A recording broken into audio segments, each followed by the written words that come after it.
The King's Avatar audiobook by Kevin the King's Avatar Volume 5 Ace Showdown Chapter 301. The show begins. The venue for the All-Star event bustled with noise. As the main host, after finishing the Alliance's requirements, Club Samsara obviously put in all of their efforts to show off their power. On the brochure, each of the 24 players chosen for the All-Star event had their own page. The page had a photograph, the player's information, an introduction, and a hand-drawn picture of the player's powerful glory character. The production was quite good. Who were the 24 chosen players? A fan like Chen Guo knew the answer way before the event started. Right now, she was holding the brochure.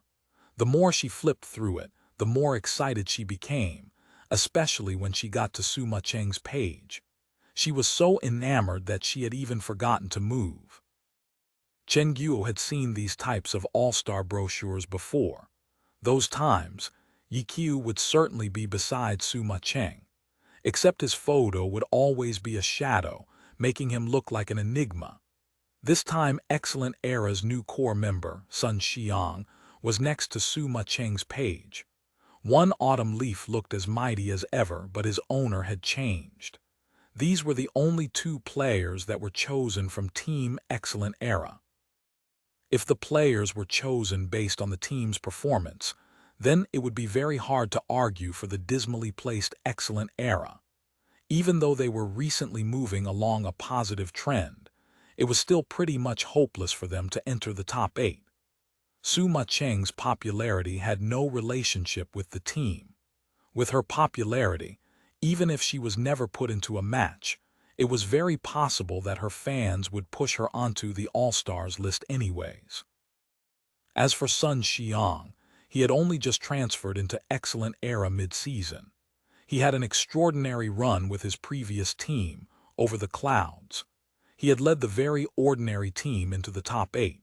After transferring to Excellent Era, Team Over the Clouds' performance immediately fell, while Team Excellent Era's performance rose. This could be considered proof of his extraordinary ability. He had been titled the most outstanding rookie last year. His popularity this year had clearly gone up a level. Amidst the liveliness, the three found their seats. The event had not yet officially started. Chen Guo looked all around and seemed indescribably excited, as if she had discovered something new. They sat like this for half an hour. The spectators gradually trickled in as the official start of the event grew nearer and nearer. At 8 o'clock sharp, the music that had been playing the entire time stopped. The venue suddenly turned pitch black, as if a movie were going to be shown. Not waiting for people to cheer, a pillar of light dropped down onto the stage. In the middle of the light, a projection of a glory character appeared. One after the other in a circle, characters descended down onto the stage as if they had come from the heavens. The audience immediately erupted into cheers and shouts. Chen Guo was also extremely excited. She pulled at Ye Xiu and Tang Ru, pointing at those glowing characters. Tang Ru obviously couldn't identify them. Ye Xiu was more familiar with them than Chen Guo, but he didn't say anything. He only smiled as he heard Chen Guo excitedly point out every character she recognized. One autumn leaf, that's one autumn leaf. Look, look, look. Amidst Chen Guo's cries of joy, one autumn leaf with his silver weapon, Evil Annihilation, descended down. This character didn't have a life, but at this moment it looked alive. While Chen Guo was shouting, she suddenly recalled the player behind the character that had recently retired. Her voice suddenly stopped and her expression dimmed. However, it was only for a short moment. The character that closely followed one autumn leaf's character quickly ignited Chen Guo's spirit again. The shout she made that instant was completely unrecognizable to Ye Xiu and Tang Ru. Dancing Rain. The character that followed closely behind one autumn leaf was Suma Cheng's Dancing Rain. She heaved a cannon on her shoulder and her long hair fluttered in the wind. She clearly looked like a warm and kind-hearted girl, but she had chosen a character that used heavy artillery. Ye Xiu thought of this and couldn't help but smile. What are you smiling at? Chen Guo looked strangely at this guy's weird smile. Then she thought of her recent excessive fangirling. The people around her had been startled by her and were now all staring at her, making her feel a bit embarrassed. Seeing Ye Xiu's smile again, she immediately felt that he was mocking her. "It's nothing. Su Ma Cheng, cool," Ye Xiu shouted while applauding wildly, relieving Chen Guo of some of the attention. Many of the people were now staring at Ye Xiu instead of Chen Guo. Yeah, if you're coming to watch it live, you have to join in with the crowd." Chen Guo was very pleased with Ye Xiu's attitude. She didn't care if her fangirling was a bit excessive. She turned to look at Tang Ru. "What do you think, little Tang?" "I don't know. I don't know them." Tang Ru shrunk back. She pretended that she didn't know who the two people beside her were. Come. I'll introduce them to you." Chen Guo was very enthusiastic and she began introducing the characters in the Pillar of Light to Tang Ru. Chen Guo knew who the 24 chosen players were long before the event started. As long as she saw the characters' class, she could pretty much guess who it was 7 times out of 8. She pointed at each one and didn't make a mistake. Finally, 23 characters had been shown. For the final character, the character's descent was slightly slower. By stopping and moving repeatedly, the action beautifully created a feeling of anticipation. It made it seem as if the 23 characters prior had been little soldiers opening the way for the great general to arrive. Club Samsara had taken advantage of their powers as the host to have this 24th character be the last one to come out. This character was obviously their Samsara's trump card, Zhou Zekai's character, known as the Great Gunner, Cloud Piercer. Even though Chen Guo was a fan of Excellent Era, she didn't have any ill will towards Zhou Zekai's character and applauded. However, since this was Samsara's home grounds, Samsara clearly had more fans here. Cloud Piercer appeared majestically on stage. The applause and cheers from the audience were simply deafening. The people who had turned their heads to glare at Chen Guo and Ye Xiu had lost their own poise and were clearly Samsara fans. Apart from the audience's reactions, there was no other noise. As Cloud Piercer descended, the Pillar of Light flickered into 24 pillars. The pillars flashed in an alternating manner, shining on all 24 all-star characters. The audience's cheers grew even livelier. Then, the 24 characters, which had been quietly standing there, suddenly sprang into action.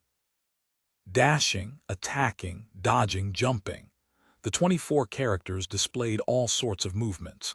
The audience erupted into another wave of cheers. The projections looked as if real people were moving around in a cosplay act.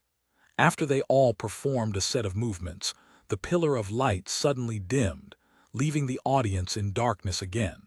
The audience's cheers also calmed as the stadium darkened. Everyone was waiting for the next part of the show. A pillar of light once again dropped down, shining on a single character. This was the first character that had descended down, the leader of last year's champions, Team Tiny Herb Captain Wang Jixi's magician, Vacaria.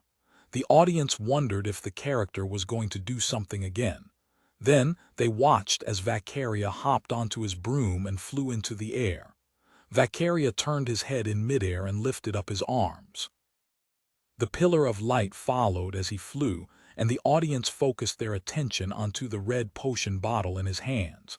Players who were familiar with the witch class would recognize this witch skill, Lava Flask. Shatter. In the absolutely silent stadium, the breaking of the lava flask could clearly be heard. It was exactly the same as in the game. Following the shatter was an explosion. Lava burst forth from the flask onto the stage. The flames burned and surged. As the audience watched, stunned, Vacaria lifted his hands again. A white fog-like item was thrown into the air. Puffs of clouds formed and blue rain poured down. The audience immediately recognized this as another witch skill, Acid Rain. Then Vacaria revealed a few more skills. The visual effects were exactly the same as in the game. The stunned audience only now realized that these visual effects were only projections.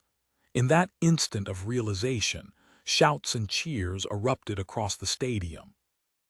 Vacaria's pillar of light faded away and the darkness returned. The second character followed with another display of skills. After each of the 24 characters performed, the audience awaited the next scene. The previous performance had been done individually. If all of the projections began shooting out their skills and engaging in battle, what would the scene be like then? The host didn't disappoint. After the individual performances, they immediately began the battles. 1v1, 2v2, even a 12v12 fight. The skills from the various characters mixed into a flurry of colors. The silver weapons in each of the god-level characters' hands glittered like gems. The scene in front of the audience's eyes was no longer as if they were in the game, but rather a movie. It looked as if each and every character was standing in front of them. It was much more vivid than looking at the game. As for the chaotic battle, no one noticed the skills that were being used. They had been entranced by the splendid visual effects.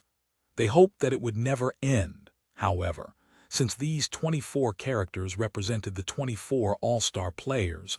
They couldn't show a winner or a loser. After enjoying the on-stage effects, Samsara's trump card, Cloud Piercer, suddenly jumped into the air and flew towards the top of the stadium. The other characters ascended like stars as if they were chasing after him. The 24 characters flew up to the top and then exploded with a bang, like fireworks. The audience stuck out their hands to touch the lights, only to confirm that the projections truly weren't real.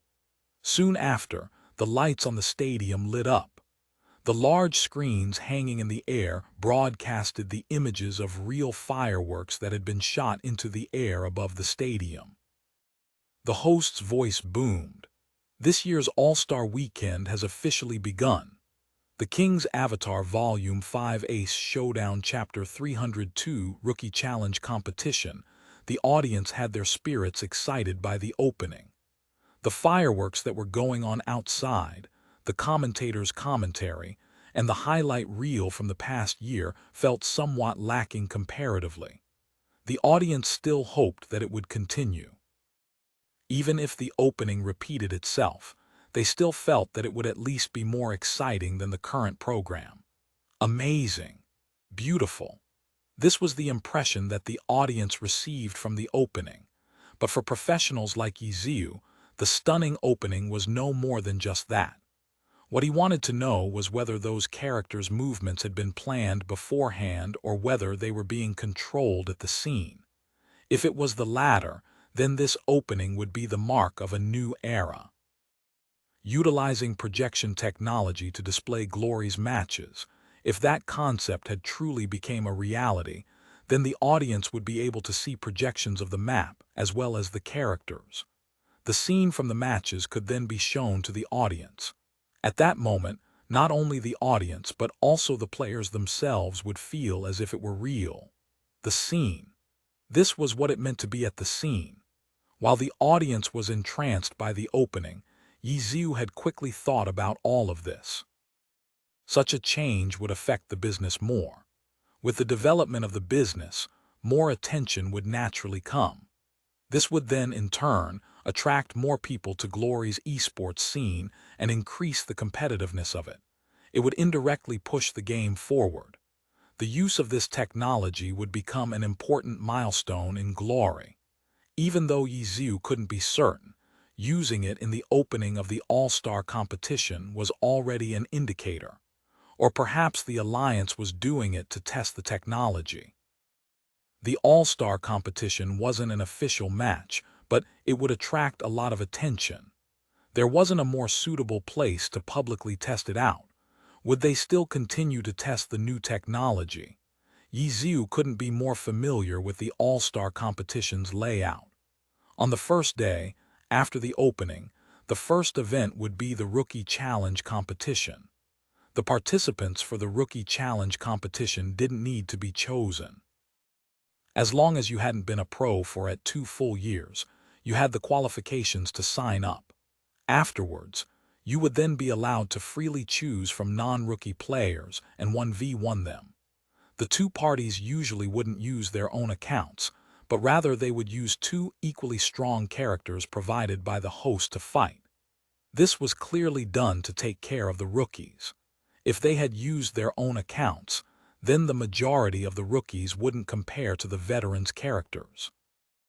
As a result, by equalizing the characters the two parties used, they would both fight on equal grounds. Since the rookies signed up on their own, their information wouldn't be announced to the public.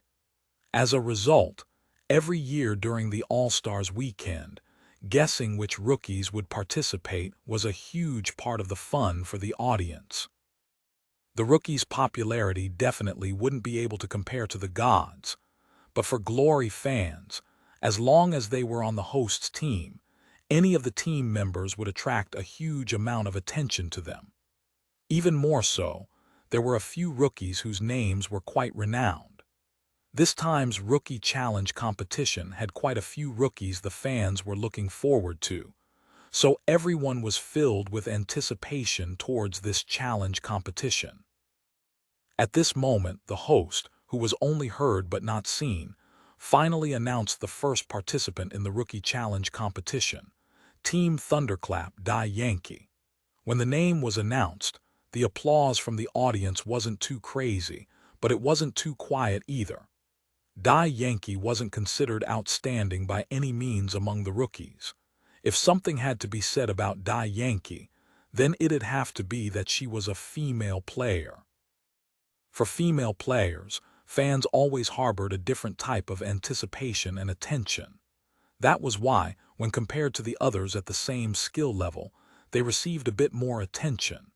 The age of the rookies usually weren't very high. Die Yankee was only 17 years old.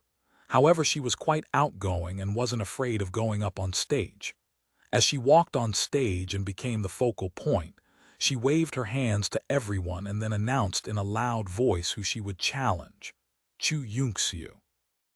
Sister Chu has always been an idol for us girls. I respect her a lot.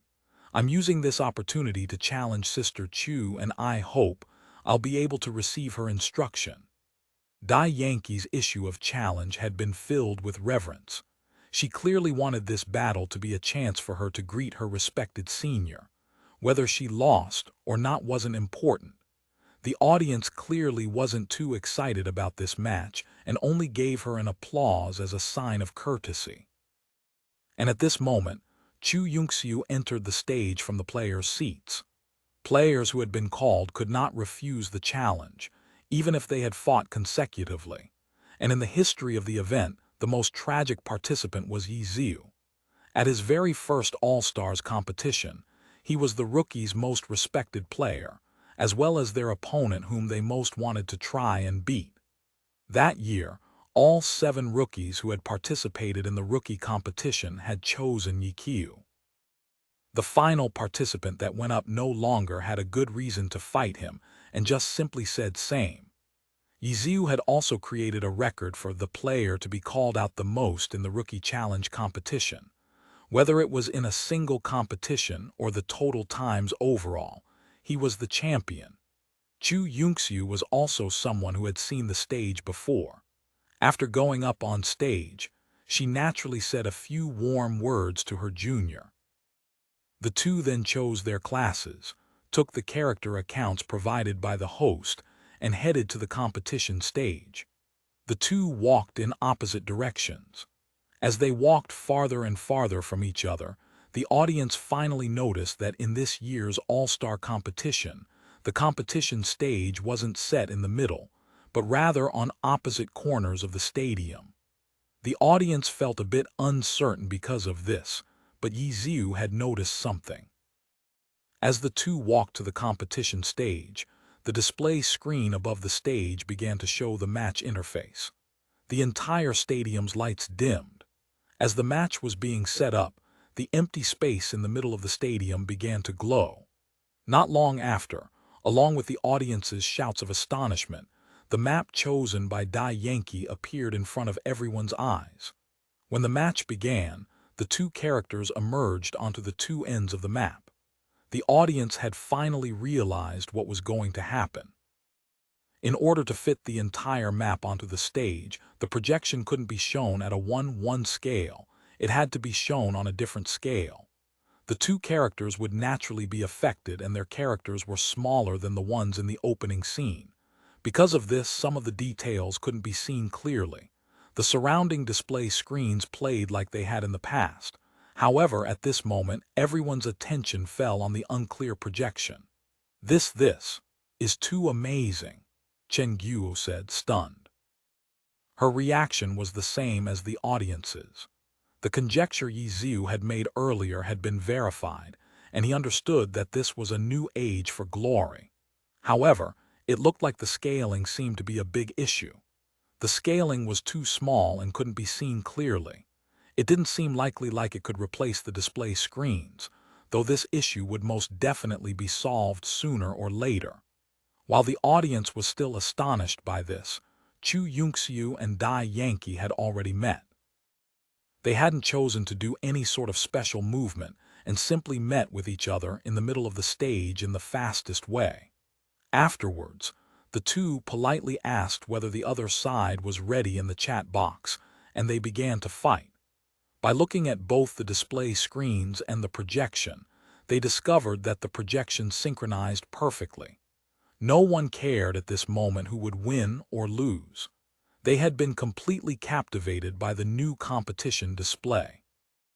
As they watched the two characters go back and forth, everyone had already forgotten their names. In the end, the match ended without too much suspense. Ye Xiu easily beat Dai Yankee. The two then, once again, politely gave their respects, and the match ended. The applause afterwards and the quality of the match was quite an illusion. Even Ye Xiu and Dai Yankee themselves knew quite well that the majority of the applause wasn't towards them, but rather it was towards the new technology that allowed them to feel a new experience. The projection disappeared and the stadium lit up once again. The fans continued to discuss the new display, while the host announced the second rookie to come up on stage, Team Tiny Herb's Gao Yingji. The applause was deafening. This applause this time was the real deal. Gao Yingji's recognition as a genius, whether or not it had been pushed forward by Tiny Herb, had always been well known in the glory scene. He had already been designated as the player who would inherit Vacaria, and up until now, he hadn't appeared in an official match. Just how good was this genius? Glory's fans had been curious about this since long ago, and now they finally had the chance to see it. Gao Yingji also walked around the stadium in a circle and said a few words. But compared to the girl Dai Yankee, he was much more modest. With his head lowered and both his hands and feet stiff, he walked onto the stage. He quickly raised his head, waved them around, and said a simple, "Hi everyone, my name is Gao Yingji." His voice went from loud to soft. His last three words were said so quietly that he himself might not have been able to hear them. At the seats for the pro players, Tiny Herb's members were quietly shaking their heads. If Gao Yingji had decided this on his own, then he definitely wouldn't have signed up for the match. The reason that he had signed up was because Wang Jixi had acted in place of him and signed him up. This child truly needed some discipline. The player who I want to challenge is our Tiny Herb team captain, Wang Jixi. Gao Yingji's voice was as soft as ever. However, at least Wang Jixi's name had been said. The reason for his challenge was even softer than the noise made by a mosquito. The host once again reminded him to speak a bit louder through his earpiece, but it proved to be no use. Helpless, and not waiting for the child to finish, Wang Jixi came up on stage to rescue him. The god was naturally able to control the stage, and after quickly saying a few simple words, the two players sat at their respective seats amidst the audience's applause. The lights dimmed, and the projection once again appeared after the map was chosen. Both players chose the witch class, and their characters appeared at opposite ends of the map. The King's Avatar Volume 5 Ace Showdown Chapter 303. intentional even though they were players who played the same class. The skills they were used to using and their equipment styles might not have been the same. This was why the hosts provided players with level 70 blank accounts. Their skill points hadn't been added yet, and their equipment could be chosen freely. Of course, they didn't have silver equipment though. They were using all common equipment from the game. Since the All-Star event was in cooperation with Glory's gaming company, the required accounts and equipment needed for the All-Star event weren't lacking. Wang Jixi and Gao Yingji's witches entered the stage. Their skill points and equipment had been chosen. Gao Yingji was the player who was going to inherit Wang Jixi's Vacaria, so in terms of skills they chose and their equipment choices, the two weren't too different from each other. At this moment, the two witches were headed towards the middle of the stage. It was practically impossible to see who had moved first. Similar to the last match, the two directly dashed towards the middle. As players from the same team, they knew about this battle beforehand, which was why they hadn't said any greetings or anything at all before the match began, like Dai Yankee and Chu Yunxiu had done. The two witches on their brooms gradually flew closer and closer to each other. The first to act was actually Gao Yingji, as he raised his hands and sent a magic missile towards Wang Jixi's character. This match would truly be a beautiful fight. In comparison, the audience had placed most of their attention onto the projection's visual effects in the prior match. This time around, the audience had been pulled back to the main theme through Gao Yingji and Wang Jixi's brilliant fighting. The projection's true effects had returned to its original purpose. It complemented the performance instead of surpassing the match's beauty. The two witches danced around the map like butterflies. Lava, acid, and traces of their skills laid everywhere. All sorts of magic items had been thrown onto the ground, let alone the projection, but even with only the broadcasted scenes, the match was already astonishing enough. It could be seen from just how many times the commentator wowed. Because this was a one-on-one match, the two sides' tempo was truly too fast. By the time the commentators finished explaining an exchange of blows, the two sides had already moved on and exchanged who knew how many more blows by then. How could the audience care to pay attention to the commentators' sputter? In the end, the commentators decided that it'd be best to just keep quiet. Is this match for real? At the pro players' seats, quite a few had already started discussing the match. Apart from Tiny Herb, all of the other teams were greatly surprised.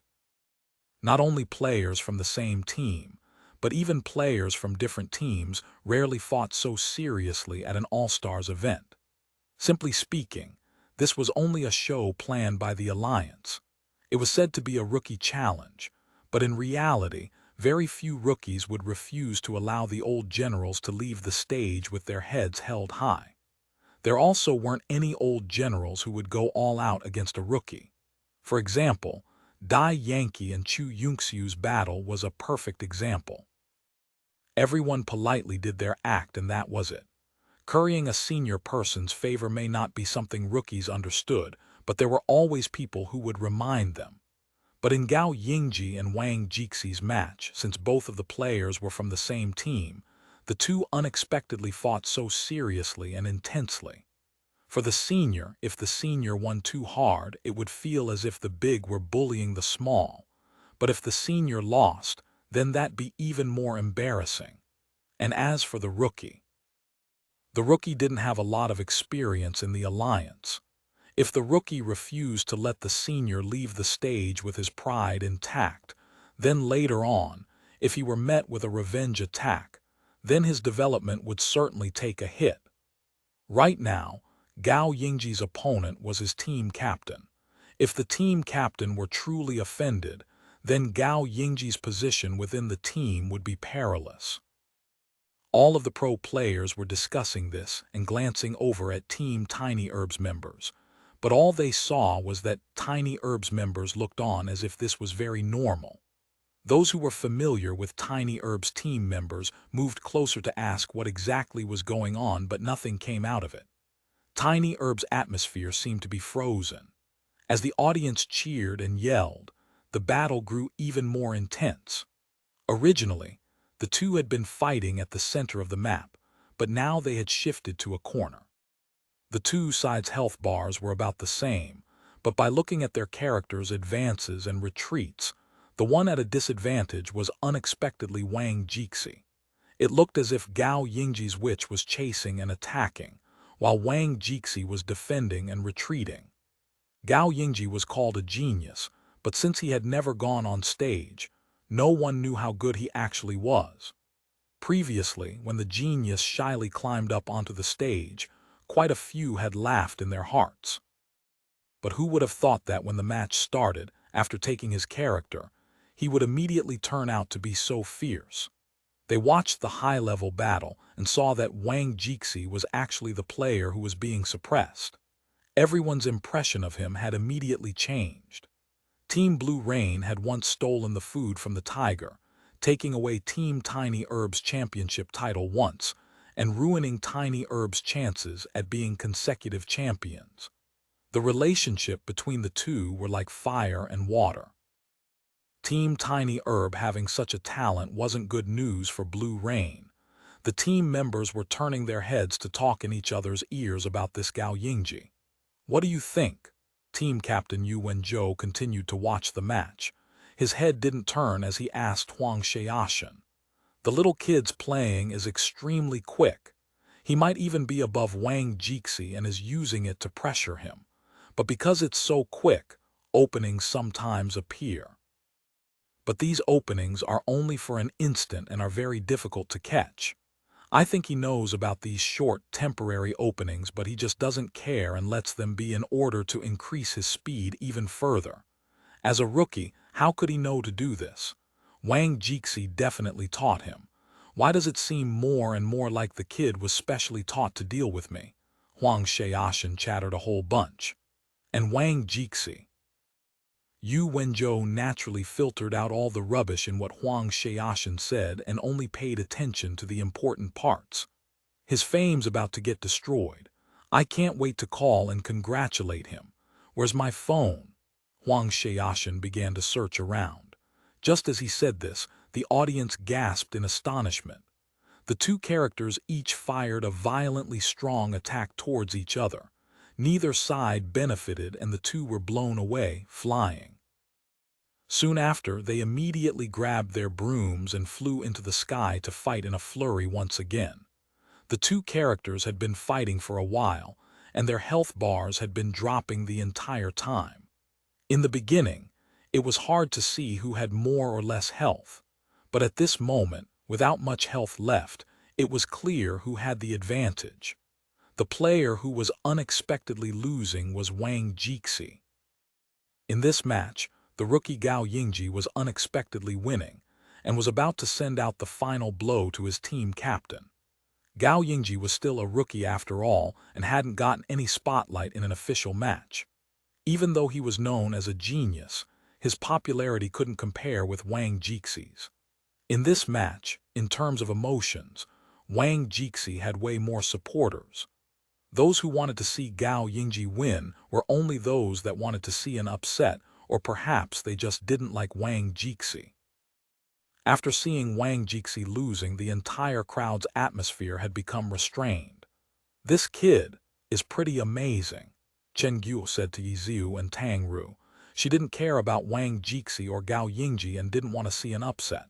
She had come to purely enjoy the show. Tang Ru couldn't help but glance at Ye Xiu and saw Ye Xiu let out a sigh. Wang Jixi shouldn't lose to him. Yu Wenzhou suddenly said on Team Blue Rain's side. "Yeah, this kid's too outrageous.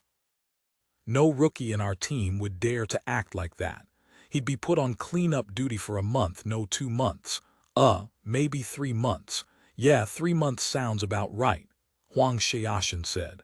Automatically filtering out Huang Xiaoshan's nonsense, Yu Wenzhou continued to pay attention to the scene. Wang Jixi didn't add all of his points. "What?" Huang Xiaoshan heard this and was startled. Yu Wenzhou's mechanics greatly limited his ability, but in terms of game knowledge, Yu Wenzhou was undoubtedly among the top. The issue of Wang Jixi's which not adding all of his points was something that Huang Xiaoshan hadn't noticed. He had been paying more attention to the openings when the two fought. He hadn't really noticed something so minute. As a result, the damage from his skills were slightly lower. In such a blow-for-blow exchange, the minute differences add up. Yu Wenzhou said. So you're saying that he intentionally lost to the kid, Huang Xiaoshan said. Seems like it, and it looks like he doesn't want anyone to find out. Does he have to support him so carefully? Huang Xiaoshan whispered. It's different for everybody. Some people rise up after being beaten badly. Some people needs this type of victory for confidence. We don't need this child well. Wang Jixi must have his reasons for doing this. Yu Wenzhou plainly said. Then, how can we let him succeed?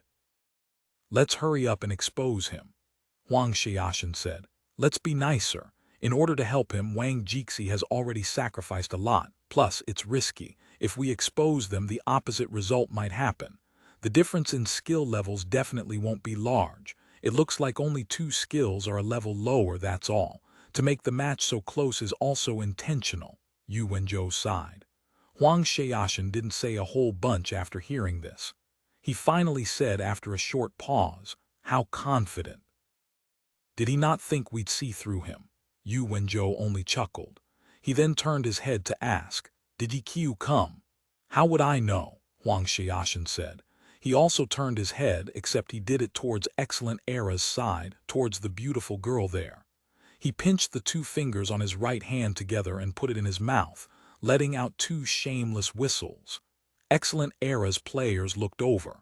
However, the girl only tugged on her neck collar and then turned her head in the opposite direction. Mnit, that F-King girl. Huang Xiaoshan was extremely depressed. Yu Wenzhou looked at him and laughed helplessly. He saw that Excellent Era's players were all looking towards them. He waved his hand and greeted them.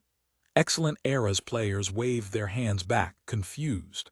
The King's Avatar Volume 5 Ace Showdown Chapter 304, Shouldering the Future of Tiny Herb, Wang Jixi has already done what he can for him. Whether or not it works will depend on the child. After waving his hands towards Excellent Era's players, Yu Wenzhou turned his head to continue speaking. Huang Xiaoshan understood what he meant. Wang Jixi would let him win, but not by too much. He had to rely on fighting with 2 less skill points and then show his weakness after an intense fight. If Gao Yingji made a mistake, then Wang Jixi couldn't let the opening go and would ensure his victory. Even though Wang Jixi was letting him win, if he wanted to win, he still had to perform well. Would Gao Yingji make a mistake? The 2 who knew the truth about these 2 competitors were already thinking about this. Amongst the audience, these 2 weren't the only ones to harbor these thoughts. Ye Xiu, Yu Wenzhou hadn't asked about him for no reason. He asked because he was certain that Ye Xiu was well aware of this. The amateurs watched the excitement while the experts looked for the truth. Very few experts were able to see the truth in this match. Shatter. Another lava flask broke and a large piece of land was eroded away by the magic item, turning the area into a field of burning lava. Oh! And at the same time, 2 people at 2 different seats of the stadium let out a sigh. One of the sighs came from the audience, while the other came from the pro player seats. And in the pro player seats, many had come to a conclusion from their discussions. Wang Jixi was going to lose. At this moment, Wang Jixi, which had already retreated to the corner of the map, and had no place left to run. The lava flask had been thrown down by Gao Yingji's witch, and the field of lava burned Wang Jixi's character. With no place left to run and under attack from a witch's AI damage skill, there wasn't much he could do to come back. Wang Jixi's witch suddenly flew up and tried to escape out of the corner, but his student Gao Yingji had seen through his intent. He flew over to block him and threw down an acid rain. He swept his broom and engaged in combat once again with Wang Jixi's character. The consecutive damage in battles had already made it so that Wang Jixi's witch no longer had any room to use any skills. The deadlock had been broken, and Wang Jixi was completely at a disadvantage. His character only had a few health points left, and he clearly had no way of escaping this predicament. Wang Jixi never stopped trying, however, but it was to no avail. His witch was swept down by Gao Yingji's character and never stood up again. The entire stadium gasped in astonishment and then was dead silent. After a short moment, people began clapping here and there. The few claps spurred more claps, and the noise grew louder and louder. Even though the end result was very different from what the majority of the audience wanted, they couldn't deny that it had been a splendid match. Amidst the applause, two figures had even stood up. Yu Wenzhou in the pro players area, Ye Xiu in the audience. In their eyes, the brilliance didn't come from the match, but rather from Wang Jixi's sacrifices. By not fully adding in his points, he wrote the plot for the match and the momentum of the battle. Everything had been completely engineered by him. The worry that Yu Wenzhou and Huang Xiaoshan had over whether Gao Yingji would make an error had been taken into account by Wang Jixi long beforehand. When was it most likely that Gao Yingji would make a mistake? Of course, it would be at the end of the battle. Once he became aware of the fact that he was about to strike down a godlike player in the alliance, who was also his respected team captain, the timid and shy child would definitely become shaken. For him, it truly was a difficult obstacle to overcome. However, Wang Jixi had anticipated this. At the ending parts of the battle, he had his character retreat into a corner. Attacking an opponent in a corner was the most fundamental method of attack for a witch. Let alone Gao Yingji, no pro player that played a witch would make any mistakes in that type of situation. Even though Gao Yingji's heart had been shaken, being placed in such an easy and practiced scenario was enough to help him overcome the obstacle. As a result, he obtained the victory. Yu Wenzhou hadn't seen everything, though. Wang Jixi had done even more than he had analyzed. He had even chosen the routes he would take to reduce the probability of Gao Yingji making a mistake. This was something that he had been doing all the way till the end. Yu Wenzhou and Ye Xiu, who had figured out Wang Jixi's intent long ago, had only recently become aware of this when Gao Yingji threw down his lava flask. This tiny herb team captain truly did his utmost to ensure Gao Yingji's victory.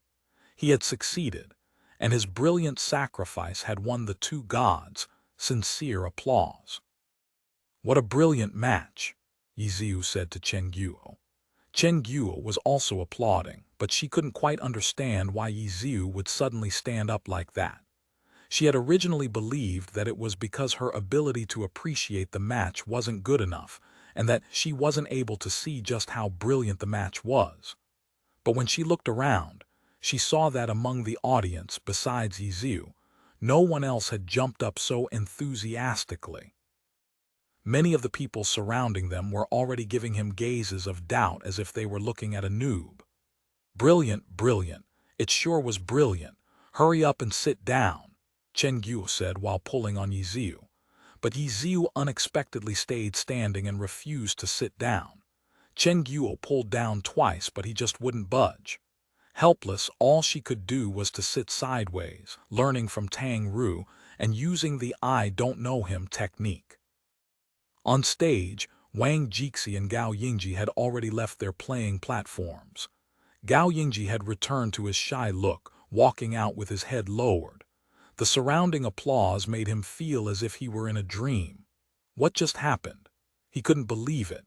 It seemed like he beat his captain, and in front of so many people too.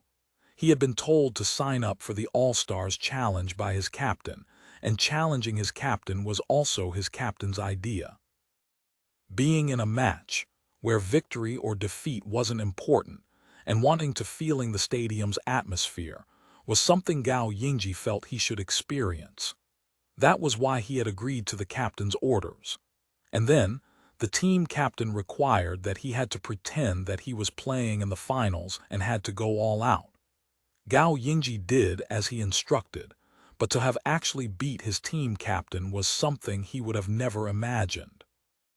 The victory had made Gao Yingji somewhat surprised, somewhat scared, but also somewhat happy.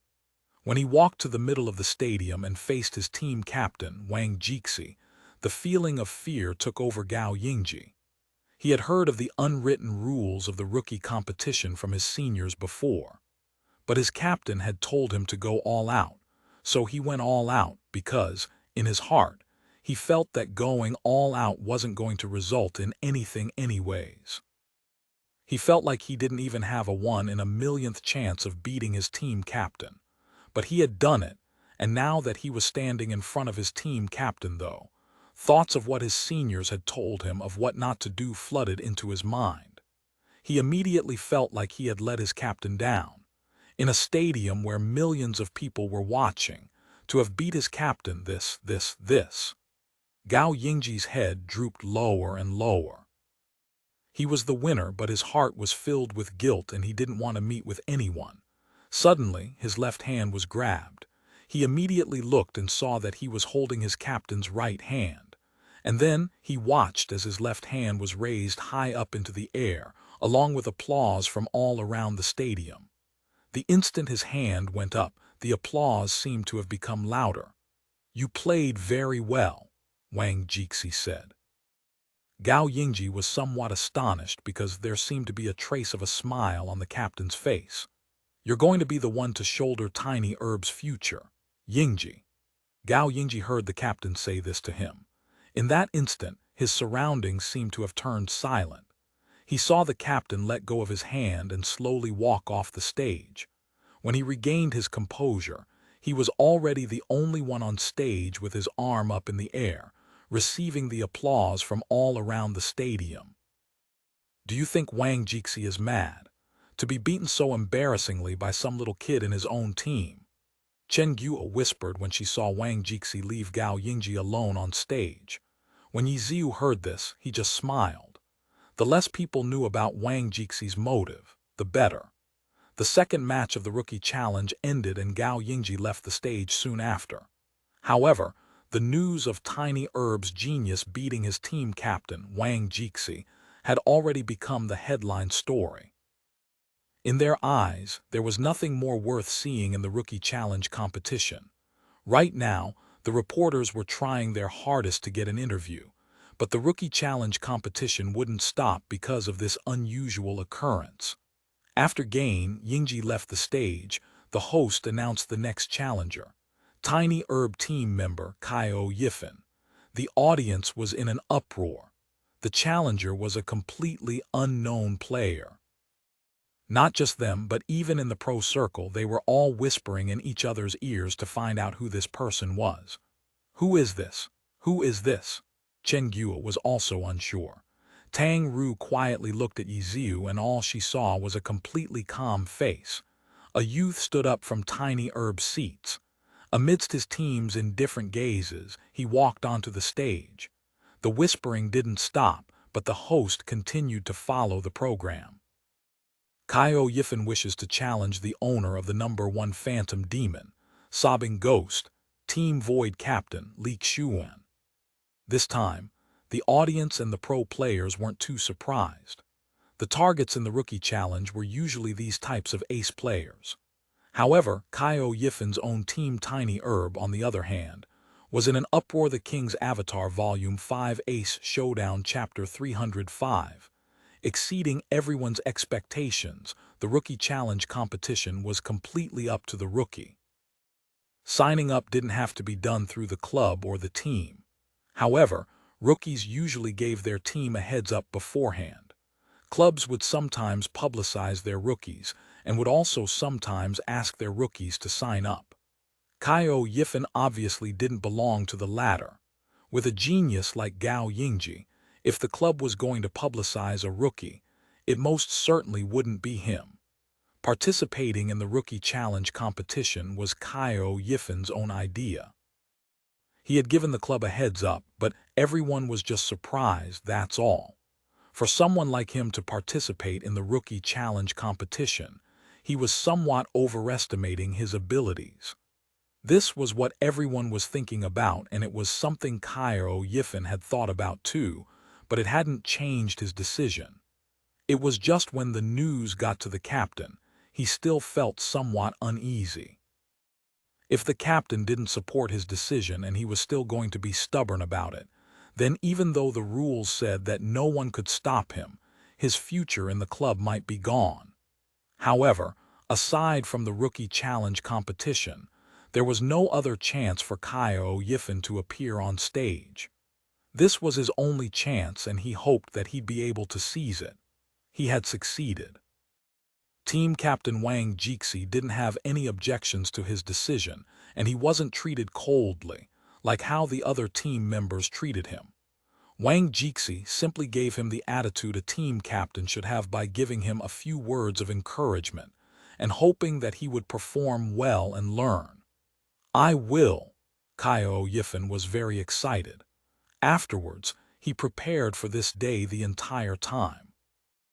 No other person cared so much about the rookie challenge as much as he did because he knew that it was just for show. Cao Yifan also understood this, but he hoped that he'd be able to show something different in this show in order to win a turning point in his career. Cao Yifan versus the #1 phantom demon Ye Xiu. The host announced the contestants. The players and the audience responded normally. A few of them were excited, and they were mostly Ye Xiu's fans. They didn't know what was so astonishing about this match, but Tiny Herb's players knew. They knew because Cao Yifan played as an assassin, but he chose to challenge a phantom demon Ye Xiu. It was somewhat unheard of. The rookie had complete control over his decision, and he also had his reasons. Usually, rookies would choose to challenge seniors they liked in the alliance, which was why it was very common that players who played the same class fought in the rookie challenge. Outsiders would only think this type of reasoning when Cao Yifan chose to fight Ye Xiu, but to the more familiar players of Tiny Herb, they had no idea what the reason was for Cao Yifan's decision. After Cao Yifan went up on stage, he said some common words on how he wanted to learn from his senior, which made Tiny Herb's players even more puzzled. The kid likes Ye Xiu. No idea. They were completely at a loss. And only now did they discover that they knew very little about their younger teammate. They all looked towards Gao Yingji. Cao Yifan and Gao Yingji had a very good relationship with each other. This was perhaps the only thing they knew about Cao Yifan's situation, and the reason for this was because of Gao Yingji's existence. Gao Yingji was also at a loss, perhaps even more puzzled than his seniors. This was because he understood Cao Yifan well, but he couldn't understand why he would challenge Ye Xiu. He recalled how Cao Yifan was always very busy, how he was often alone, and how they hadn't been talking much lately. Gao Yingji felt like something had happened. Ye Xiu had already walked on stage. As an ace and a god with the status of a team captain, his bearing was much greater than Cao Yifan's. After going up on stage, he said a few kind words to his younger generation, and then the two walked to their competition platforms. From the audience's perspective, this match would be the same as the first one. Only Tiny Herb's players felt that it was unordinary. On the other hand, Ye Xiu completely guessed Cao Yifan's intent, but sigh.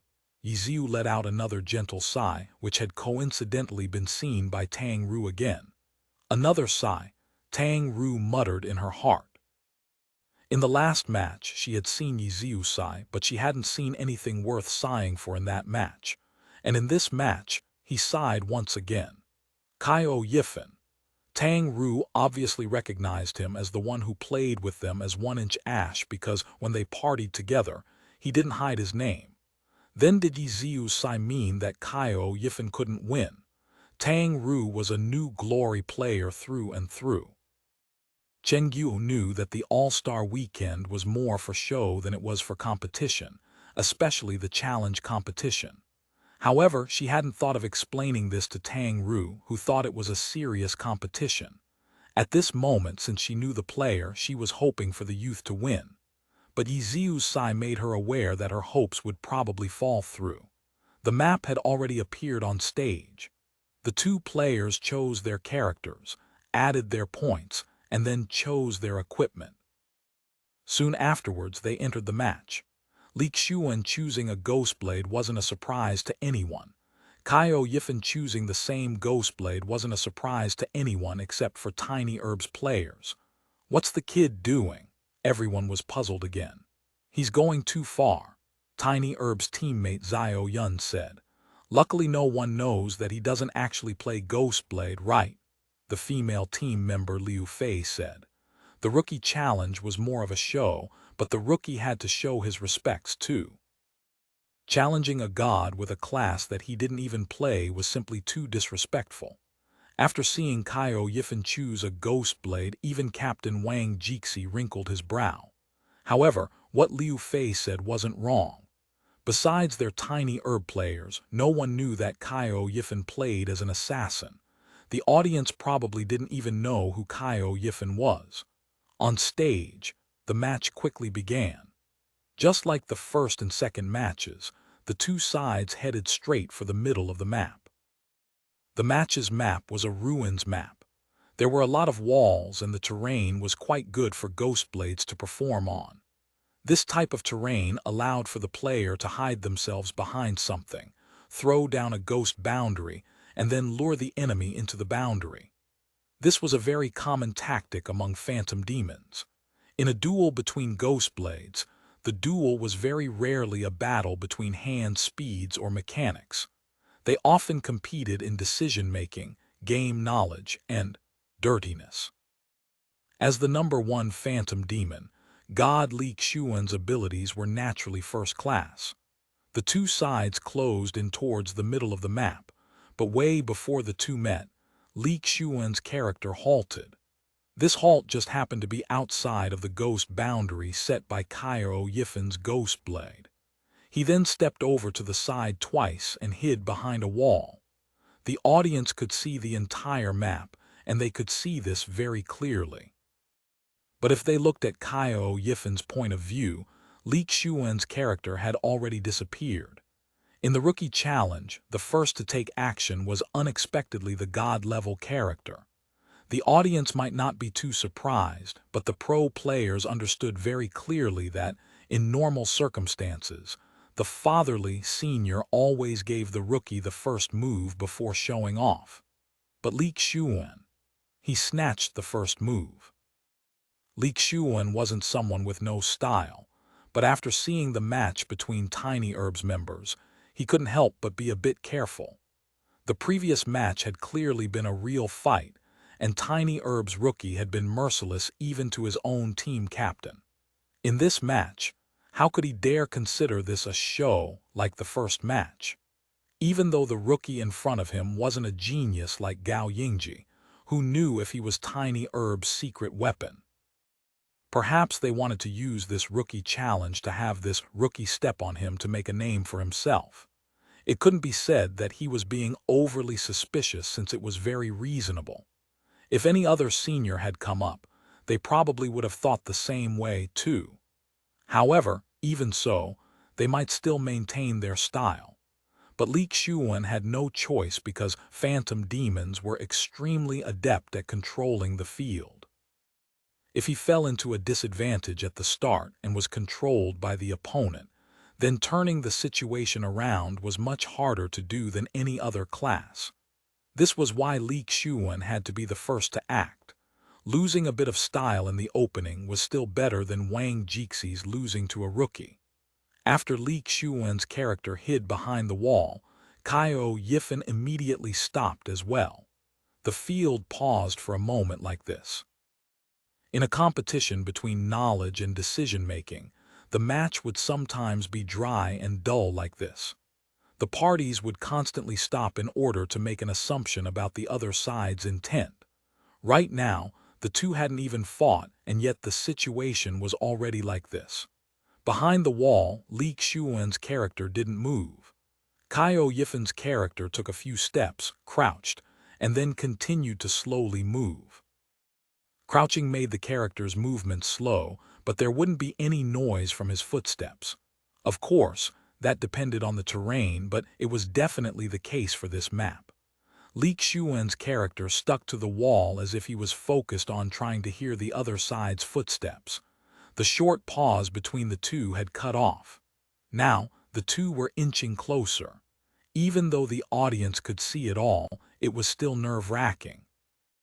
Watching as Caio Yifen's character moved closer, everyone was guessing what the two sides would do next, when Li Xiuwen's character suddenly jumped up from behind the wall in such a grand manner that it looked to be unblockable. Caio Yifen had thought of this possibility long beforehand, but with the distance between the two, it was a bit too late to cast a ghost boundary. Caio Yifen didn't hesitate. The instant Li Xiuwen's character jumped out, a ghost slash was already heading towards him. As for Li Xiuwen, his character slashed downwards. A dark purple glow arced down. It was a ghost slash as well. The same skills had been executed and they had been done at the same time. After the skills hit, the two sides both took damage. There shouldn't have been any advantage, but that was not the case here.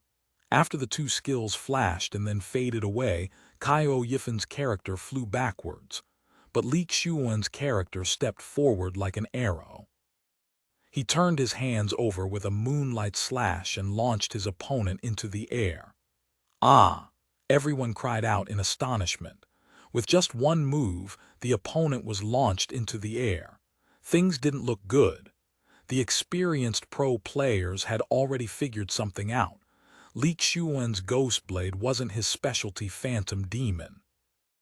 In this match, he had unexpectedly chosen to use a Sword Demon instead. The King's Avatar Volume 5 Ace Showdown Chapter 306. Hopelessly worried Phantom Demons and Sword Demons were two different types of styles. Their skills were chosen based on whether the Ghost Blade wanted to mainly use sword skills or ghost boundaries. In terms of PvE, Phantom Demons were actually better than Sword Demons.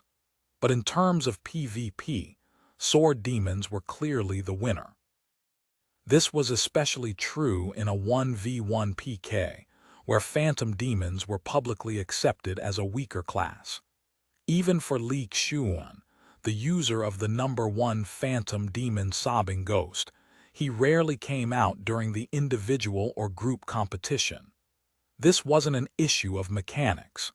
It was simply because the class wasn't set up for duels. Anyone who was able to join the pro scene wouldn't be bullied easily by anyone, which was why, even for a Phantom Demon master like Li Xiuwen, even he wouldn't play a 1v1 match against one. But the Rookie Challenge competition was, after all, only a show. Winning or losing didn't matter too much. Normally, Li Xiuwen would use his Phantom Demon to do battle. But today, with Gao Yingji and Wang Jixi's previous battle looming over him, Li Xiuwen was too afraid to think of this match as just a show match. Moreover, he wasn't sure whether or not the other side had wanted to lure him into playing his Phantom Demon, and then use his Sword Demon to suppress him. As a result, Li Xiuwen cautiously put in his points into making a Sword Demon. In the end, Caio Yifen actually chose to use a Phantom Demon. Li Xiuwen had figured this out when he made his first move. Apart from the difference in skills for Sword Demons and Phantom Demons, they also chose different equipment. Sword Demons mainly used sword skills, which were all instant casts, so they sought after attack speed. On the other hand, Phantom Demons mainly used ghost boundaries, which were all cast abilities, so they sought after cast speed like mages did. After the two Ghost Blades chose their equipment, one of them would have a faster attack speed, while the other would have a faster cast speed. When the two contested with ghost slashes and attacked at the same time, the Sword Demon had the advantage, which was why Caio Yifen's Phantom Demon had been hit. In a duel between Phantom Demons, the players contested against decision-making and wretchedness. It could be said that Caio Yifen couldn't compare to Li Xiuwen. That guy had wretchedly chosen to create a Sword Demon instead of a Phantom Demon.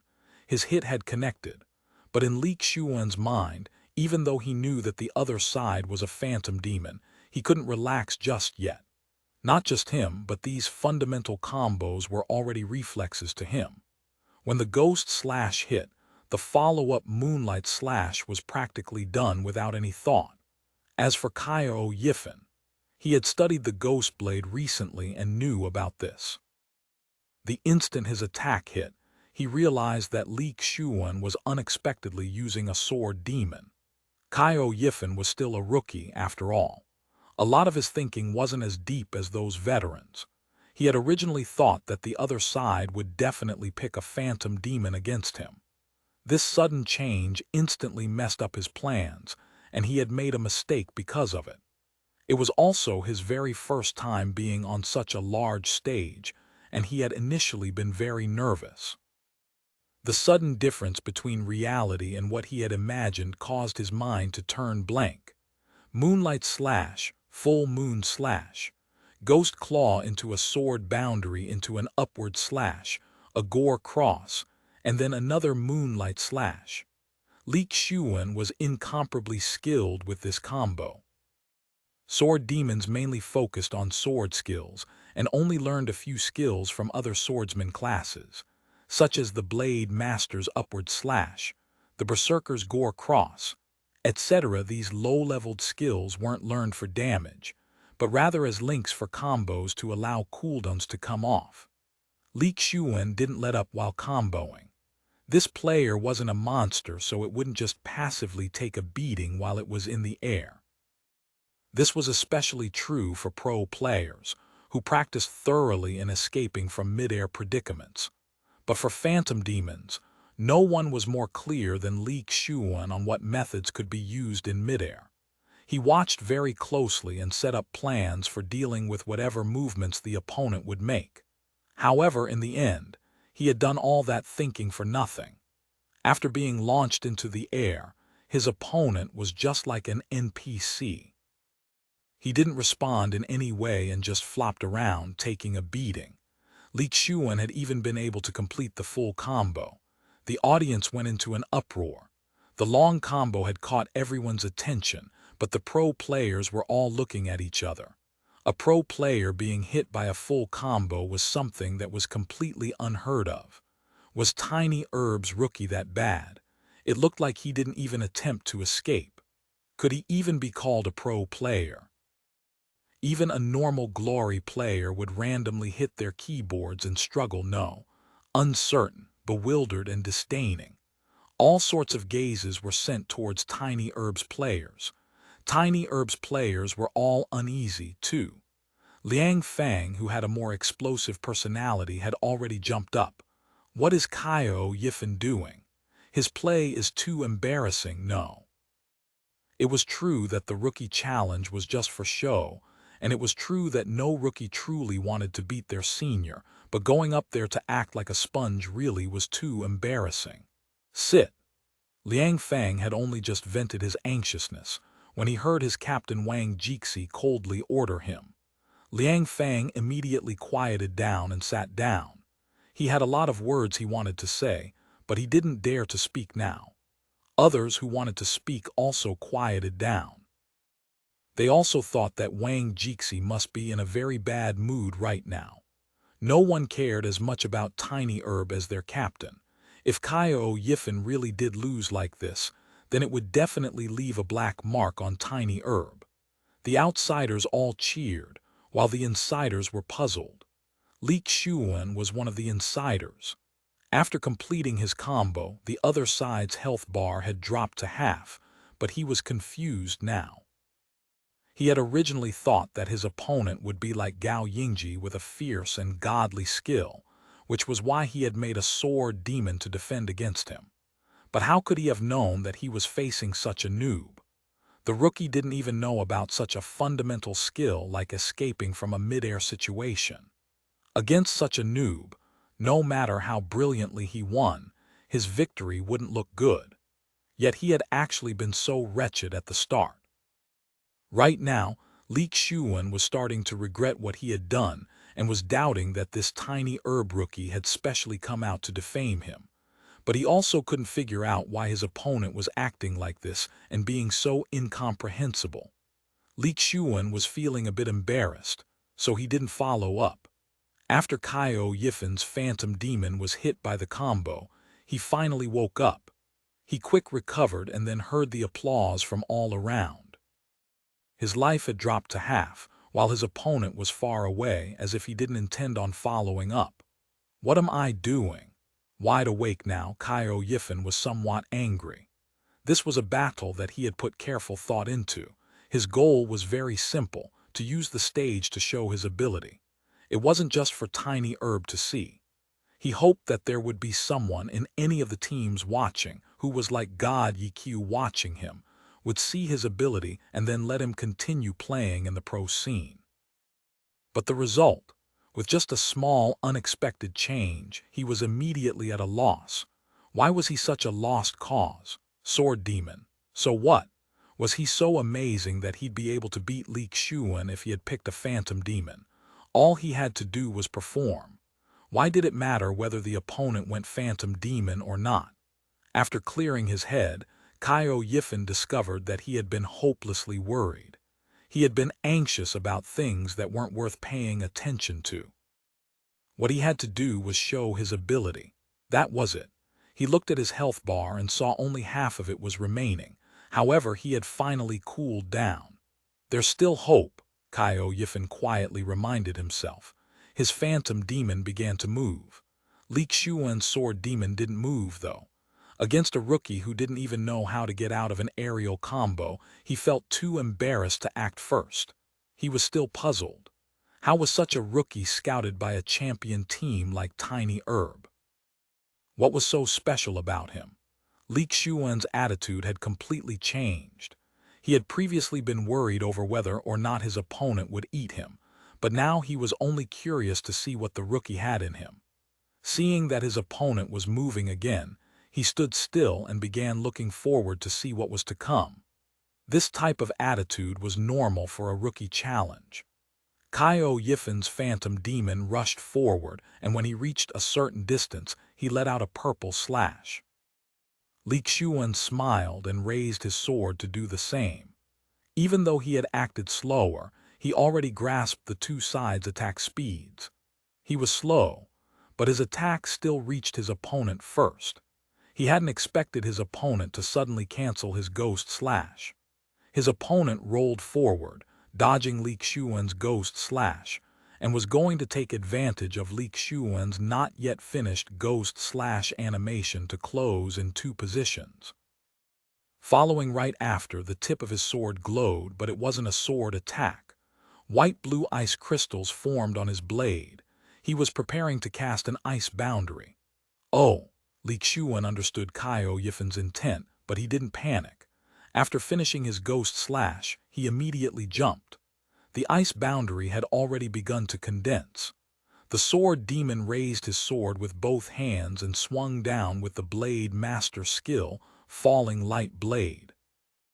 This attack wouldn't arrive in time to interrupt Caio Yifen's ice boundary. However, if Caio Yifen finished the cast, he wouldn't have enough time to dodge the attack either. What was he going to do? They didn't have to wait long to see Caio Yifen's decision. He didn't dodge. He continued to finish his ice boundary. The boundary congealed, but his phantom demon had already been knocked down by Ye Xiu's falling light blade. Caio Yifen immediately quick recovered.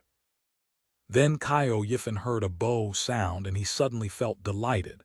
He's been frozen, Caio Yifen thought as he turned his camera. Sure enough, Ye Xiu's sword demon had turned into an ice cube.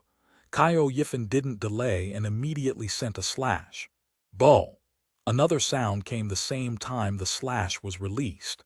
The ice cube shattered, and it looked as if Caio Yifen's phantom demon had broken it. Ye Xiu's sword demon seemed to have anticipated this. The ice shattered and his character shot out, leaping backwards, while unleashing a berserker's gore cross towards the phantom demon. A blood-red cross Caio Yifen had to dodge to the side.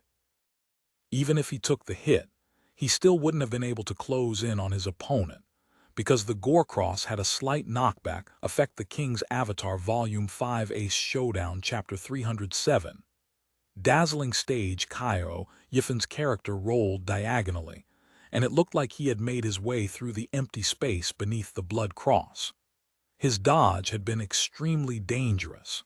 He had done it because he didn't want to miss the opportunity to attack, while his opponent was still in the ice boundary. Avoiding the gore cross, Caio Yifen's phantom demon raised the tip of his sword. He wanted to open another ghost boundary in order to seal off his opponent's escape route. Using a successive ghost boundary to trap the opponent into a boundary was a commonly used tactic among phantom demons. Caio Yifen's ice boundary surrounded Ye Xiu's sword demon. He believed that he had had opportunity and began casting another boundary. But as soon as he began chanting, Ye Xiu's sword demon suddenly turned around and swung. The two were quite a distance away from each other, and a normal slash definitely wouldn't hit. But after swinging his sword, the ground inside the ice boundary suddenly surged like a wave towards Caio Yifen's phantom demon. Spellblade skill, Earthquake Sword. Ye Xiu had only put in 1 point into this low-leveled Spellblade skill. This could be seen from the length of ground that had been swept forward. But it didn't matter, so long as it reached where Caio Yifen's phantom demon was standing. This time, though, Caio Yifen didn't have a choice. If he was swept away by the Earthquake Sword, then his casting would definitely be interrupted. Helpless, he cancelled his casting and dodged the attack. From Falling Light Blade to Gore Cross to Earthquake Sword, these low-leveled Blade Master, Berserker, and Spellblade skills had only been ranked up once. They weren't learned for damage, but rather for their effects. By using these 3 low-leveled skills, Ye Xiu's sword demon safely escaped from the ice boundary, while Caio Yifen was unable to set up another boundary to trap his opponent. Caio Yifen felt that it was unfortunate. It hadn't been easy to confine his opponent in the ice boundary. The freeze effect had even worked. It had been a great opportunity, but he hadn't been able to seize it. But PK were always ever-changing. If an opportunity could be fully grasped so easily, then PK would be way too simple. Furthermore, his opponent was a god among ghost blades. Even though Caio Yifen felt that it was a pity, he wasn't discouraged. He carefully observed the position of Ye Xiu's sword demon and rushed forward again.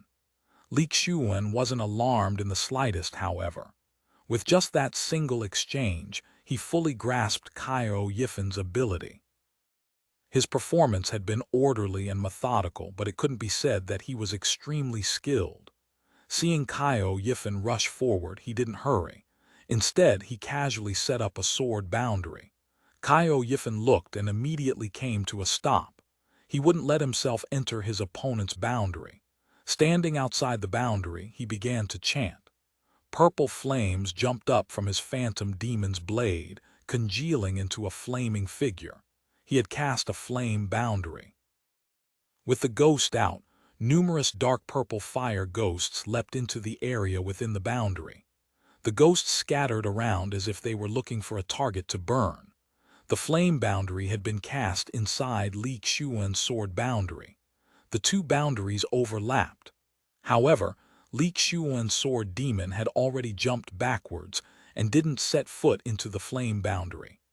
Caio Yifen didn't think that the flame boundary would trap his opponent. The boundary had been cast for his own protection, so he'd be able to enter the opponent's sword boundary. Everything sounded complicated, but in reality, it had all happened within the span of a few seconds. Inside the boundaries, the 2 moved around extremely quickly. Inside his flame boundary, Caio Yifen's phantom demon quickly dashed into Ye Xiu's sword boundary. But to his surprise, Ye Xiu's sword demon also suddenly rushed into his area as if he wasn't afraid of the flame boundary's damage. Ye Xiu's charge forward had been outside of Caio Yifen's expectations. Ye Xiu's sword demon raised his sword with a moonlight slash and then slashed down. He would then naturally follow up with a full moonlight slash closely after. Players had even given the combo a name, Double Moon Slash.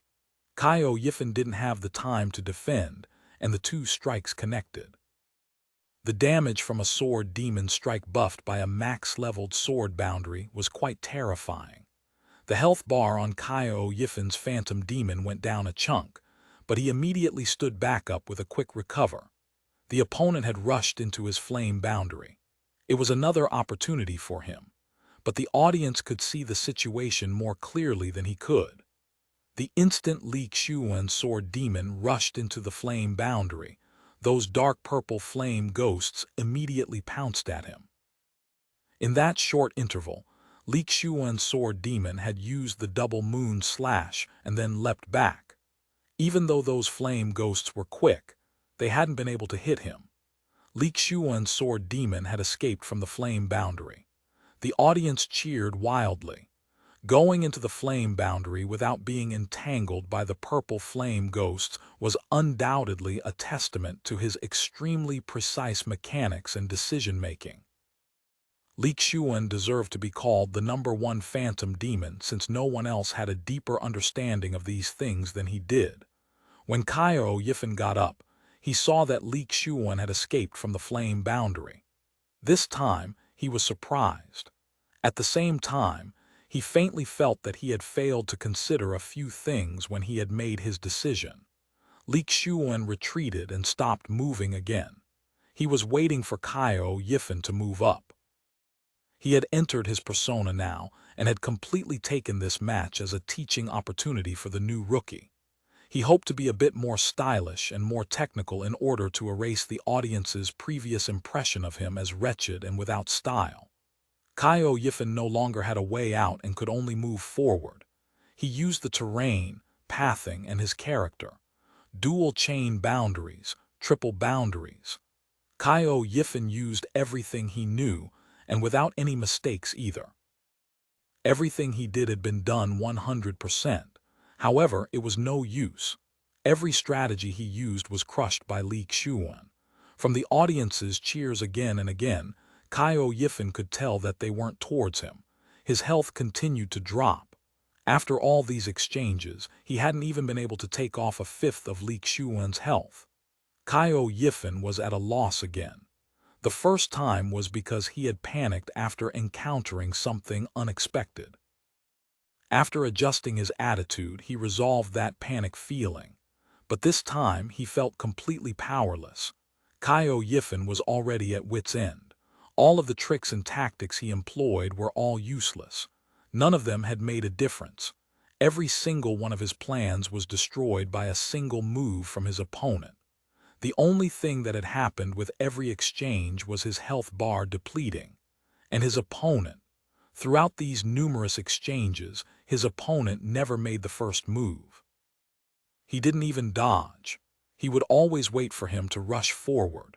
Then he would proceed to tear down his plans, calmly dissolving his attacks and easily countering back.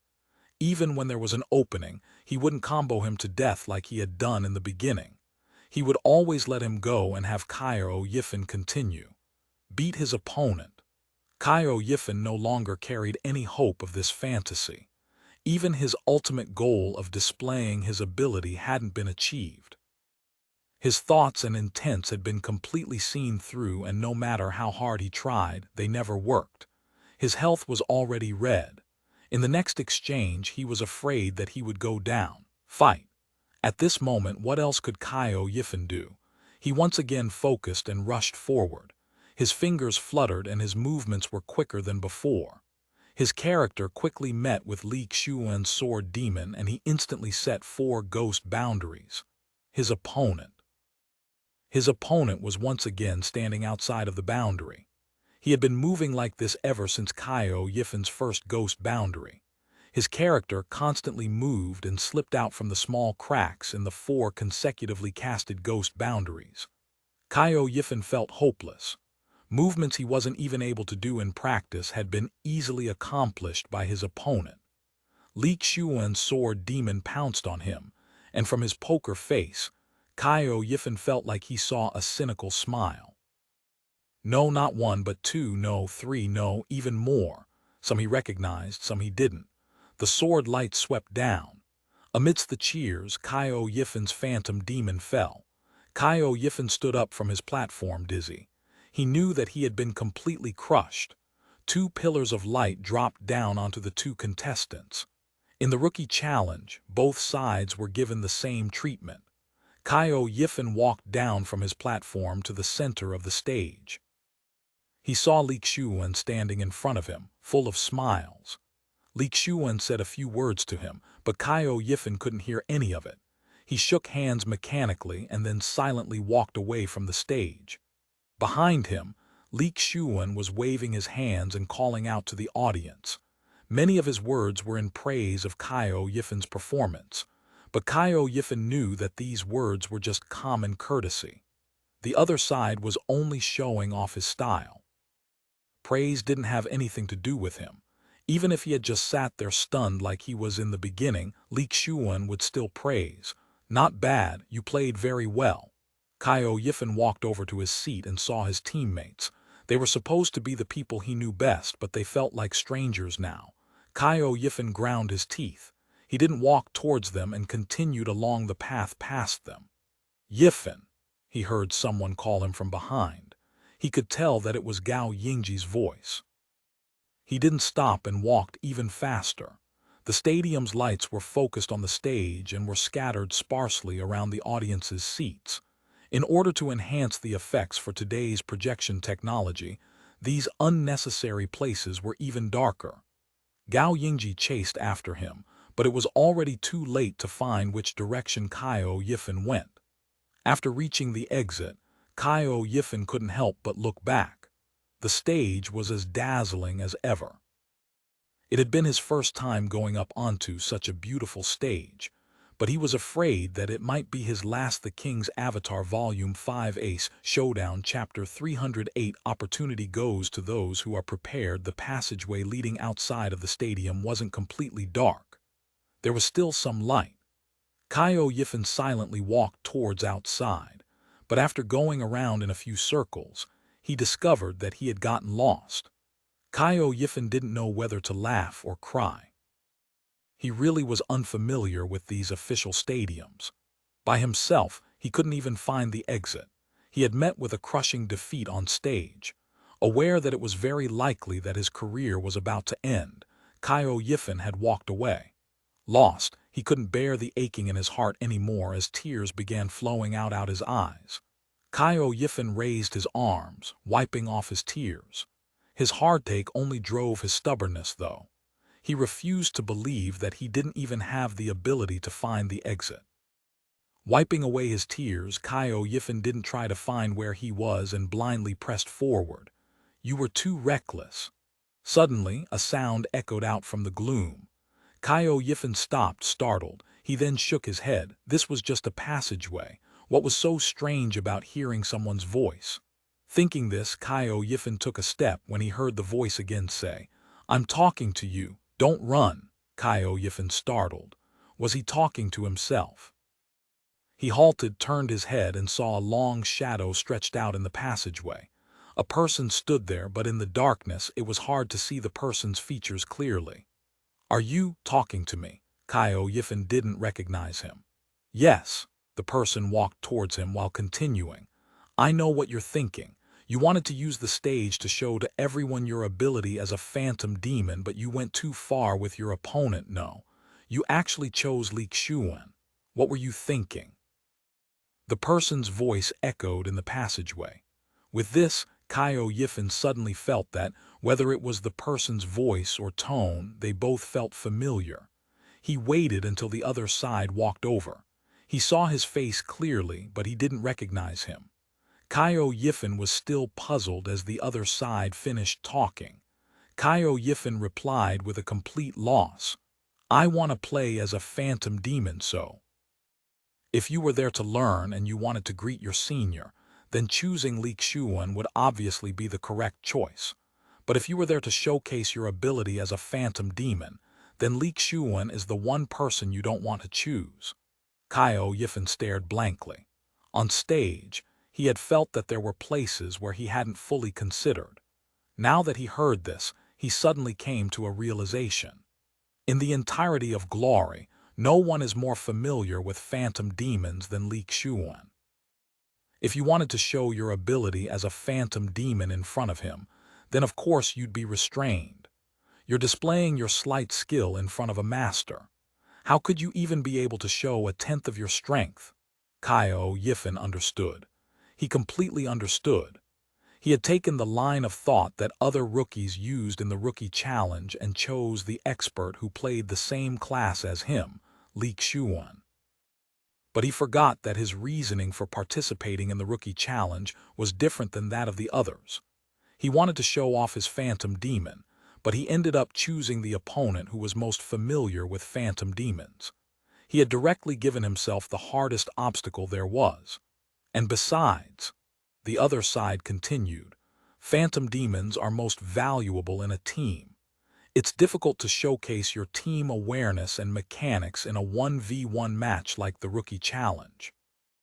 In addition, you still have very little experience. You haven't even practiced for a month and you want to challenge Ye Xiu already. I'm completely speechless. God Ye Xiu. Hearing this, Caio Yifan finally figured out who the person in front of him was. Not many knew of his identity, nor that he was practicing a phantom demon. At first, everything had been muddy.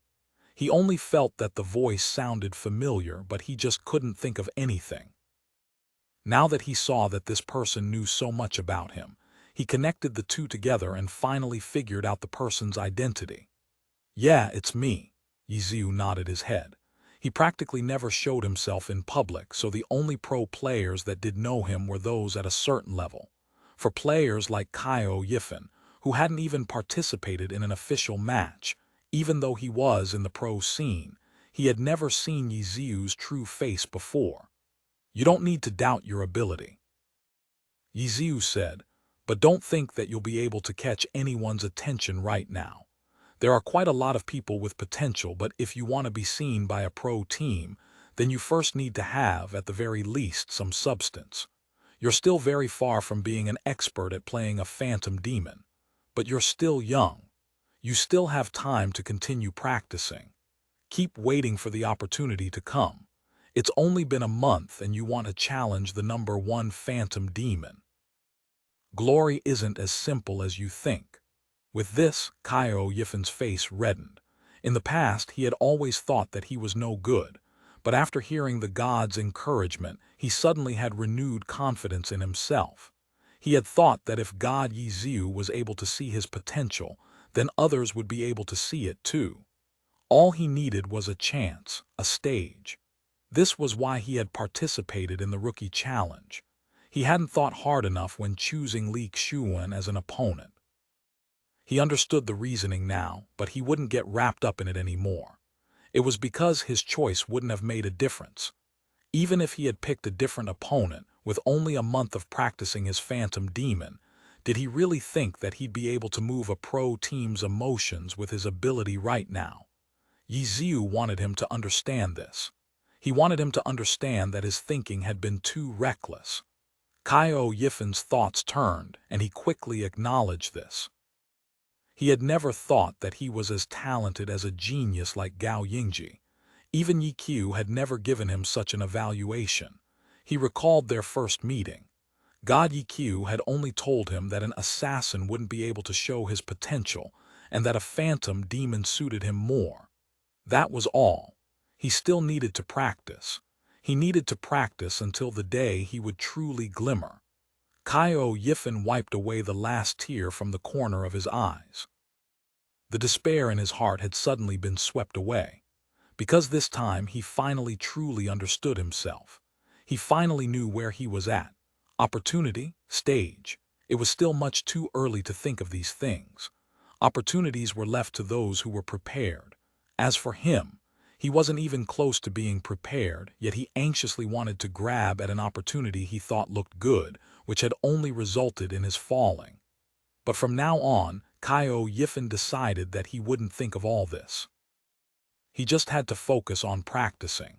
After the season ended, would he still be admitted into the team? His greatest worry had finally been seen through. Would there be a team that would accept him? What was even the point in worrying over it? He first had to train hard before an opportunity would come. Even if he was kicked off his team after this season, it didn't matter. He was still young and could still practice. In the worst-case scenario, he would start over from the beginning as a new rookie. The passageway was still as dark as before, but after understanding all of this, Caio Yifen's heart was a field of light. "Thank you, Senior." Caio Yifen expressed his gratitude to Ye Xiu. "You can do it." Ye Xiu nodded his head and turned around, ready to leave. "What about you, Senior?" Caio Yifen suddenly asked. "Why did you choose to retire so early?" Tiny Herb's players could be considered as having the most interactions with Ye Xiu after his retirement. They would spar every week and they would always lose miserably. It was true that unspecialized characters had a class advantage, but everyone was still at a pro level. Losing every match like that was a bit too much. Besides having a class advantage, it was clear that the user's skill level had to be respected. Choosing to retire with such skill had been discussed in Tiny Herb long before now. Caio Yifen had broken from his spell and asked Ye Xiu. Ye Xiu turned his head and smiled. "I'm looking for an opportunity too." Caio Yifen stared blankly. "You're going to come back." "Of course. Even though I'm a bit old, I'm not done yet," Ye Xiu said as he turned around. He waved his hands at Caio Yifen and slipped away into the darkness. Caio Yifen stood there silently for a while and then began walking. After coming to a sudden understanding, the direction he should go cleared up. The passageway was still the same passageway, but after a few more steps he quickly came out. But the direction that he came out from wasn't the exit, but rather the stadium. He had returned to look at that dazzling stage. In the stadium, the next match had already begun.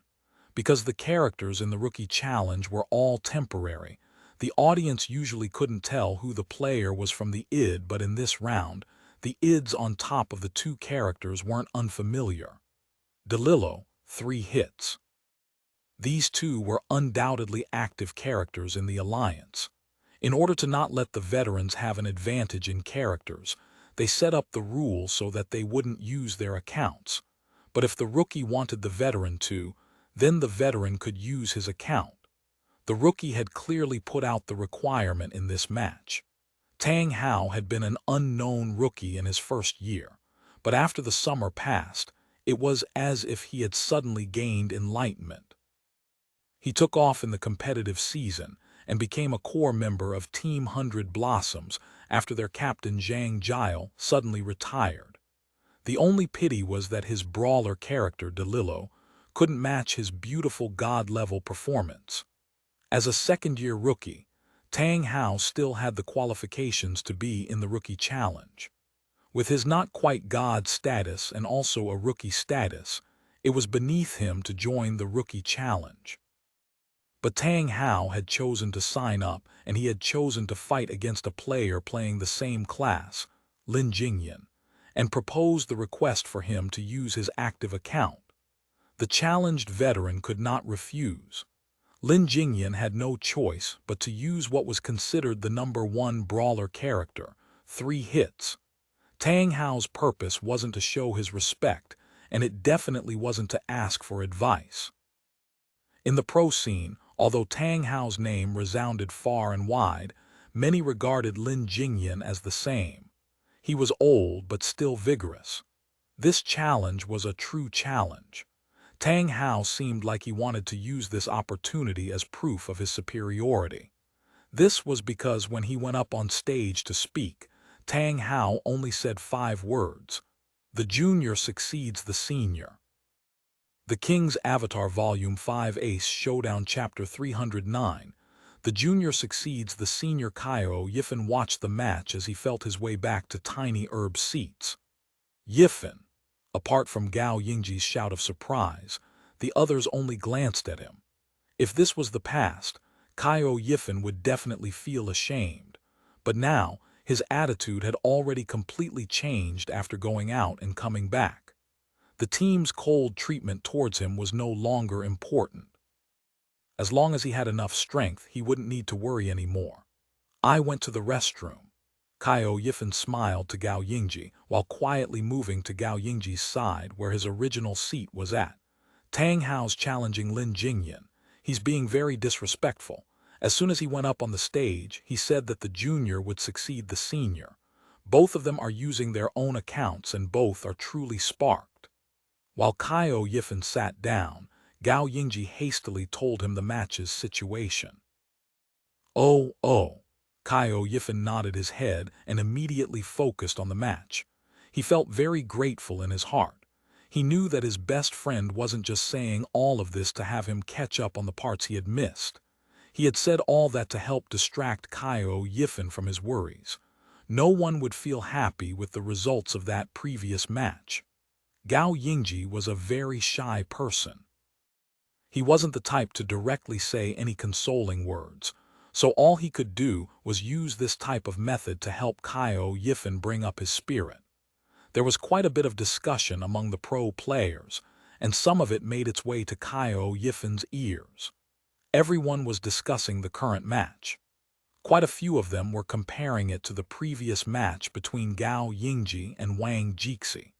It was clear that this year's rookie challenge was abnormal. Gao Yingji and Wang Jixi had fought seriously, and the new rookie had mercilessly struck down his captain.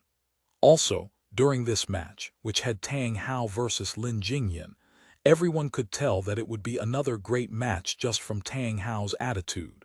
Sure enough, as soon as the match started, the two sides rapidly met and began to battle without any signs of holding back. Tang Hao's words had been announced wide and clear. If Lin Jingyan backed out, no one would see it as style.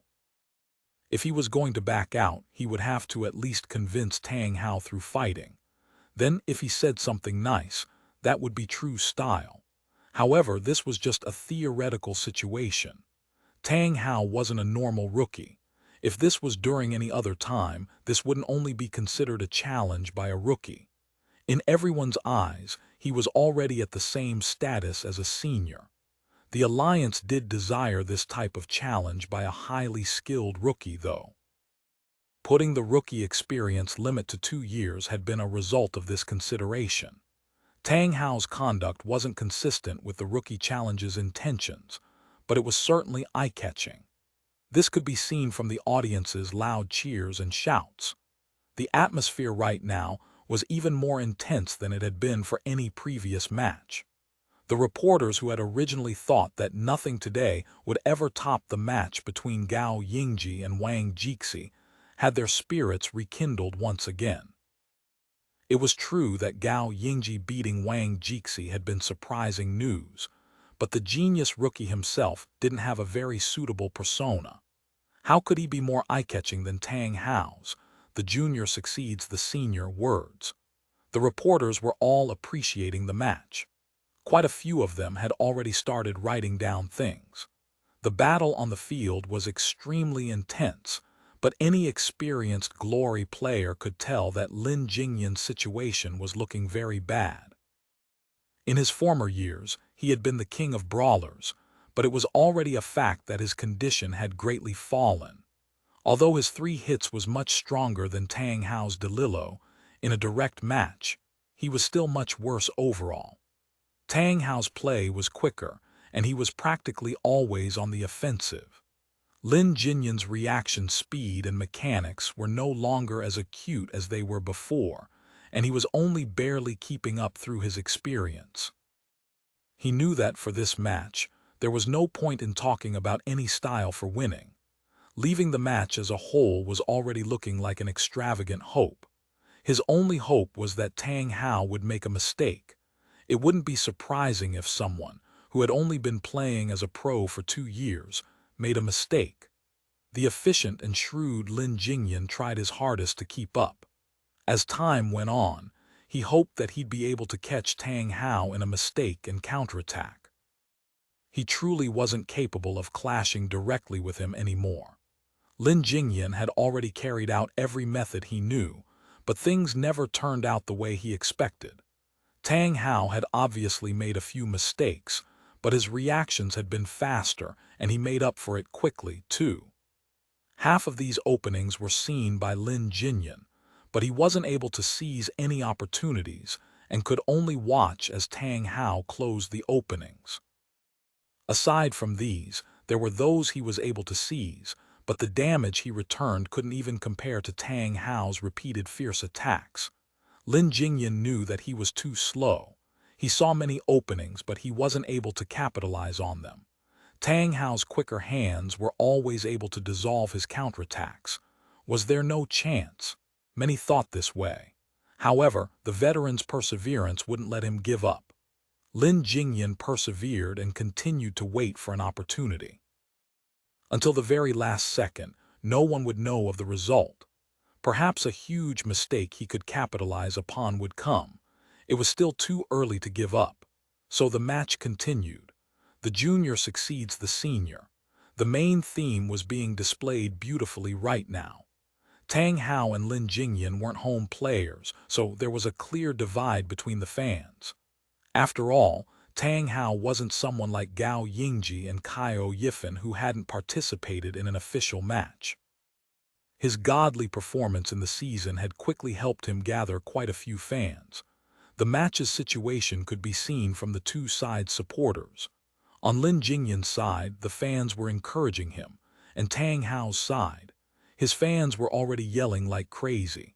They were no longer shouting anything of substance and had already entered a party animal state. Tang Hao's fierce attacks looked even madder. Brawlers weren't a class that directly fought. Brick, sand, toss, apply poison. Just from these skill names, people could figure out this class's wretchedness. However, Tang Hao's DeLillo looked as if he were a striker. Attack, attack, attack. Continuous attacks. Waiting, waiting, waiting. Patiently waiting. The fans' emotions wouldn't affect a veteran like Lin Jingyan. He was still patiently waiting for an opening to arrive. Here, just as he entered a red blood state, Lin Jingyan's eyes brightened. The fierce Tang Hao finally failed to follow up on one of his attacks, creating a huge opening. With the match nearly over, such an opening might not be enough to reverse the situation, but it could be the start of one. Lin Jingyan didn't overthink it and seized the opportunity to fiercely attack Tang Hao. His right hand shot out. 3 hits executed a strangle towards Tang Hao's DeLillo. However, DeLillo suddenly somersaulted as if he knew the attack was coming. Lin Jingyan started. He hastily tried to adjust himself, but then his screen turned black. DeLillo's legs kicked forward and smashed into 3 hits forehead. Brawler skill, powerful knee strike. Lin Jingyan knew that things weren't looking good, so his opponent was ready for it had the previous opening been a bait. The powerful knee strike wasn't enough to make the opponent fall, but the instant DeLillo struck 3 hits, he grabbed him with his arms and used the skilled tiger flipping mountain to knock 3 hits to the ground. DeLillo also flipped over, but he quick recovered faster than Lin Jingyan. 3 hits wasn't able to get up in time and was pressed to the ground by DeLillo, which was followed by a flurry of fists. High-leveled brawler skill, tyrannical chain punch. Lin Jingyan well understood the skill's damage. He looked at his health and saw that there was no longer any hope. Under Tang Hao's quick hands, the tyrannical chain punch came out even faster. And after this move was completed, 3 hits, health disappeared and he was not able to stand up anymore. Along with the word glory, the announcer announced the final winner. The junior had succeeded the senior. The media only wanted more things to talk about. They wouldn't favor any one side because of their feelings. The 2 players came down from their platforms and shook hands in the middle of the stage. You played well. Lin Jingyan forced a smile. After playing in the pro scene for so many years, he was already used to hiding his true emotions. The junior succeeds the senior. Tang Hao shook Lin Jingyan's hands. Only these 5 words were said. Even the master of ceremonies felt that the situation really was somewhat awkward. Just as he was about to interrupt, the 2 players finished shaking hands.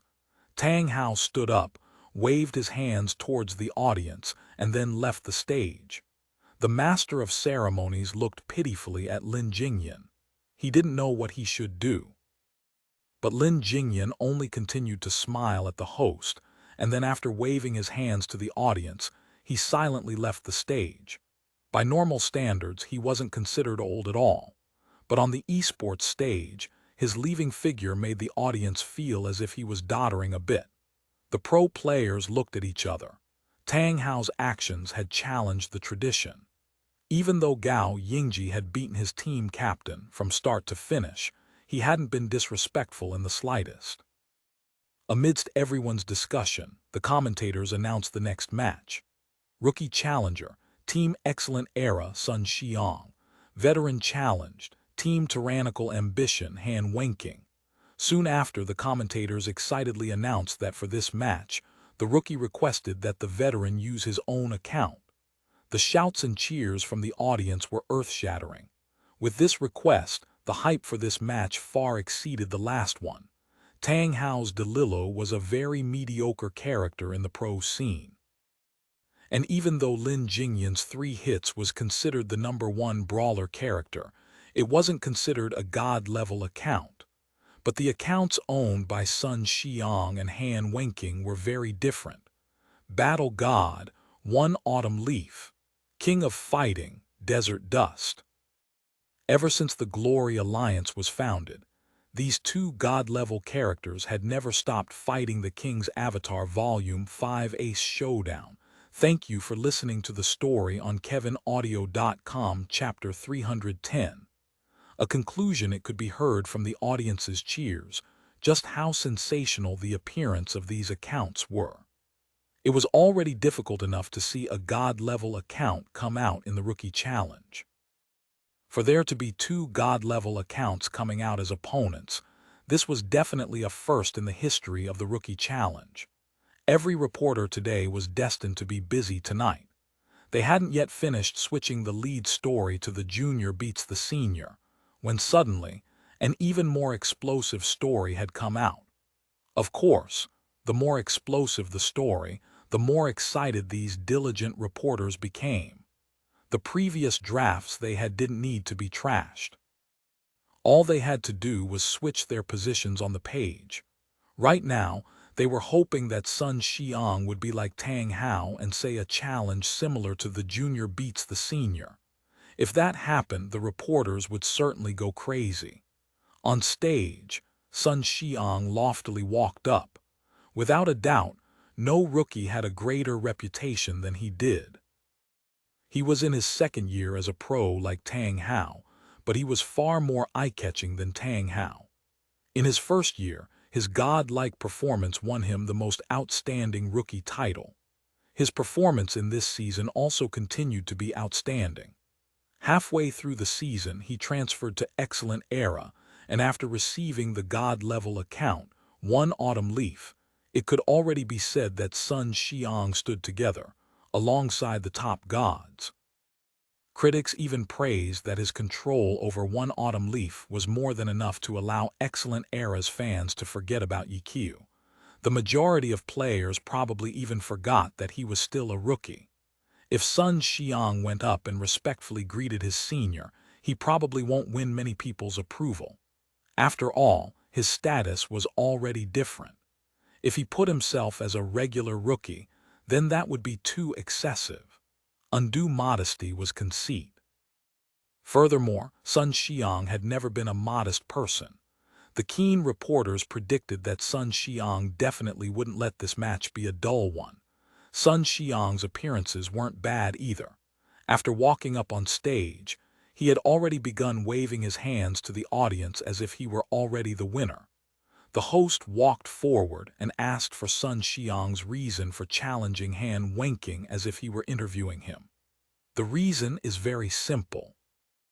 Sun Xiang smiled with a manner of a god. For Excellent Era and tyrannical ambition, I will settle the old grudge between One Autumn Leaf and Desert Dust.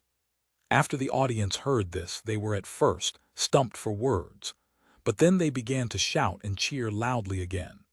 Sun Xiang's words weren't as ruthless as Tang Hao's, the junior beats the senior, but what it represented was extremely rich. Tang Hao's words were only limited to the contest for the #1 brawler, while what Sun Xiang planned on doing was a true God versus God battle. In addition, his words represented the rivalry between two of the oldest clubs in the alliance. Sun Xiang was Excellent Era's team captain and used one autumn leaf. He was worthy of taking the responsibility. Although the majority of the people here were Samsara fans, no one would ever dare to object to watching an exciting match. As long as they were a Glory fan, no one wanted to miss the rivalry between these two teams. Amidst the mass of cheers, there was also a small portion of cursing, which were naturally from Tyranny's fans. Sun Xiang's challenge was too much to bear, so they impolitely began cursing. If there were Tyranny fans, then naturally there would be Excellent Era fans. Except Excellent Era's fans were the only ones cheering, so they looked about the same as the majority of the audience and didn't stand out. However, the Excellent Era fan next to Ye Xiu was quite eye-catching. She jumped up and down, waved her arms, and shouted, "Beat Han Wenqing!" "Slow down," Ye Xiu hastily called. He was afraid that Chen Guo would stumble from being too excited and fall into the front seats. Under the host's introduction, Tyranny's team captain Han Wenqing finally walked onto the stage. Even though Sun Xiang wasn't modest, under the audience's eyes, he didn't want to appear impolite, so he extended his hands. "Please advise me, senior." He would still say the polite words any player should say. "It's an honor." Han Wenqing shook Sun Xiang's hands and emotionlessly replied. Sun Xiang chuckled and turned around to walk towards his competition platform. The host wanted to ask Han Wenqing few questions, but when he got up close and saw Han Wenqing's cold gaze, his heart trembled and he was unable to utter a single word. Han Wenqing waved his hands towards the cheering audience and then headed over to his platform. The two were both using their own accounts, so they could skip choosing the equipment and adding skill points part. The lights quickly dimmed and the projection appeared onto the stage. One autumn leaf and desert dust had already appeared at the two ends of the map. The commentator was even more enthusiastic for this match. He already knew that the two would quickly begin fighting, so without wasting a breath, he quickly introduced the two players and their characters. Battle mages and strikers are classes that excel at direct confrontations. If we take a look at this Market Street map that Sun Xiang chose, the map doesn't favor either of the two classes. It doesn't seem to have been chosen for any tactical purpose.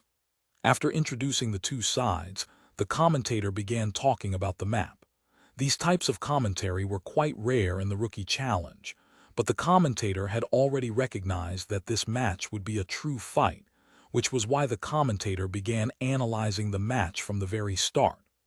Okay, the two sides didn't do any unnecessary actions and headed straight for the middle of the map, the commentator said. The two characters met at the corner of one of the streets. The silver weapon, Evil Annihilation, held in one autumn leaf's hands, glinted a dark, cold light. The silver weapon, Flame Fists, worn by Desert Dust, were two fiery flames that enveloped his fists. Right now, the two sides were about 10 positions away. Both stopped there for a short while as if they were sending their respects and then rushed forward, practically at the same time. In terms of attack range, the battle mage's long weapon was undoubtedly much greater than the striker with the shortest fist weapon, so the first to attack was, of course, Sun Xiang. A black light flashed, and one autumn leaf's Evil Annihilation initiated with a dragon tooth. Han Wenqing didn't dodge.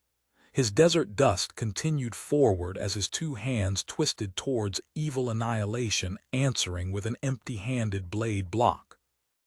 Sun Xiang obviously wouldn't give him an opportunity and immediately turned the stab into a slash, turning the dragon tooth into a sky strike. The empty-handed blade block hit nothing and the skill couldn't be used immediately again. Desert Dust sidestepped Evil Annihilation, although it looked like he really didn't want to. As soon as his body passed by the attack, he immediately punched forward. The blazing fists shot out like a fierce mountain tiger. Sun Xiang hastily jumped back to dodge. Han Wenqing, who didn't know about the word retreat, once again went forward to attack. The advantage of the battle mage in attack range wasn't able to be shown. From just that quick exchange, Han Wenqing had already broken through the advantage and sent desert dust up next to one autumn leaf. Sun Xiang looked to be having some difficulty warding off the flurry of fists. However, not just anyone could show this. Against someone with slightly less skill, who knew how much damage Han Wenqing's fists would be able to do, the tempest of attacks stopped. Sun Xiang heaved a sigh of relief, and just as he was planning on attacking, he saw Desert Dust crouch into a horse stance. His left hand swayed in front of him while his right hand pressed on his waist. Not good, Sun Xiang startled. This was the starting animation for the striker skill Emperor's Fist. This skill had an extremely long cooldown and was usually used in the middle of a combo to inflict heavy damage while the opponent had no place to run. Right now, Sun Xiang's one autumn leaf wasn't in this type of situation. Using this huge type of skill in this situation would prove to be extremely easy to dodge for a pro player. It really was a huge waste. Sun Xiang hadn't thought that Han Wenqing would use the skill at such a moment, but Han Wenqing had done it. Sun Xiang didn't dare to try and attack. Just from the name, it could be seen that Emperor's Fist wasn't an ordinary skill. Punch! A sharp whistle split the air. Emperor's Fist was only a single punch, but the power and speed of it was at its extreme. Sun Xiang dodged in a flurry and avoided it, but the wind from the punch caused one autumn leaf to stumble. Sun Xiang's mechanics indeed weren't ordinary. Despite his character staggering and his camera being unsteady, one autumn leaf's evil annihilation did not stop dancing in front of his body. The blue waves emanating from it weren't jumbled. It was evident that his control was exceptional.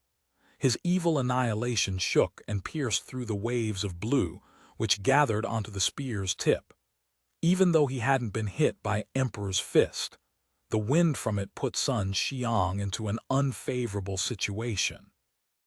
In this scenario, most players could only watch as their opponent followed up with a wave of attacks, but Sun Xiang was able to complete a powerful skill in this situation. Dragon rises from the sea. Evil annihilation flew through like an ocean spray. The blue-colored waves rolled along, sounding like an unceasing torrent. Desert Dust was still in his end animation.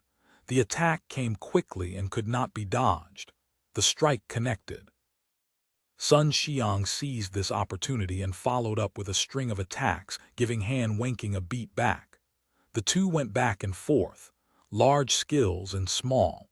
Amidst the flood of light from the visual effects, it was almost difficult to see the characters. The two were evenly matched. Apart from the starting exchange, neither side was ever able to combo more than 3 attacks again. Lance and fist. The surroundings had already been destroyed. The battle was clearly extremely intense. However, the amount of health that dropped was extremely small.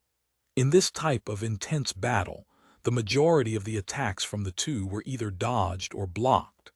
The match was in a deadlock, and in the blink of an eye, 10 minutes had passed. The King's Avatar Volume 5 Ace Showdown Chapter 311 The Foreshadowed Climax 10 minutes. This duration of time wasn't short in the slightest for a duel. In the early days of the Glory Alliance, matches had a time constraint. In those days, a 1v1 match had a 5-minute time limit. If there was no winner after 5 minutes, the winner would be decided on who had more health left. The time constraint was originally intended to help out the broadcast, but because of this type of rule, a lot of passive strategies were used. For example, after obtaining a certain lead in health, they wouldn't try to fight the opponent and ran around the map instead to play hide and seek. In this way, there were a lot more tactical options, but these types of hide and seek tactics were extremely boring to watch. The opponent was depressed and the members of the audience weren't happy. Even the commentators fell speechless when these types of matches came about. As a result, the alliance quickly called a meeting and they decided to remove the time limit. From then on, no match would have a time constraint.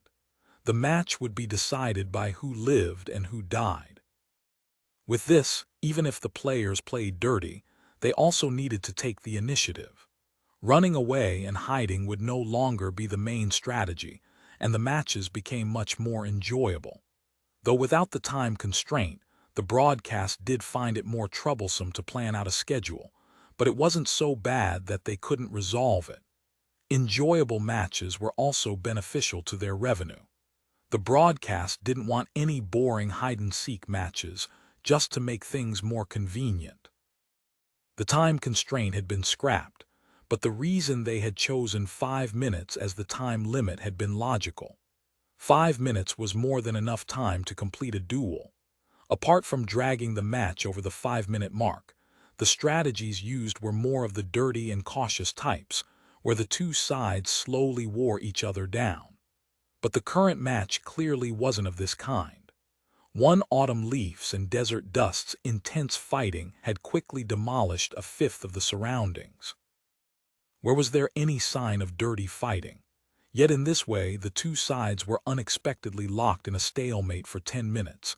This truly was rarely seen. They weren't done yet either. Right now, the two players still had a quarter of their health. The audience watched in awe. The commentator quickly searched up some data and brought it up. 10 minutes. Sun Xiang and Han Wenqing have already fought for 10 minutes.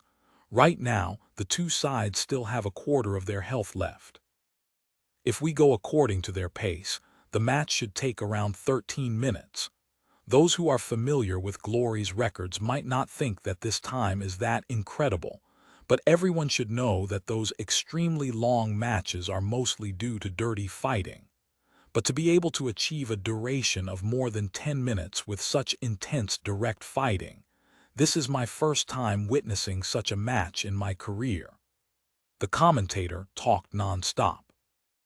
Due to the unexpected nature of the event, he hadn't done any prior research. The commentators could only rely on their relatively rich experience to show that this match wasn't ordinary. How extraordinary was 10 minutes?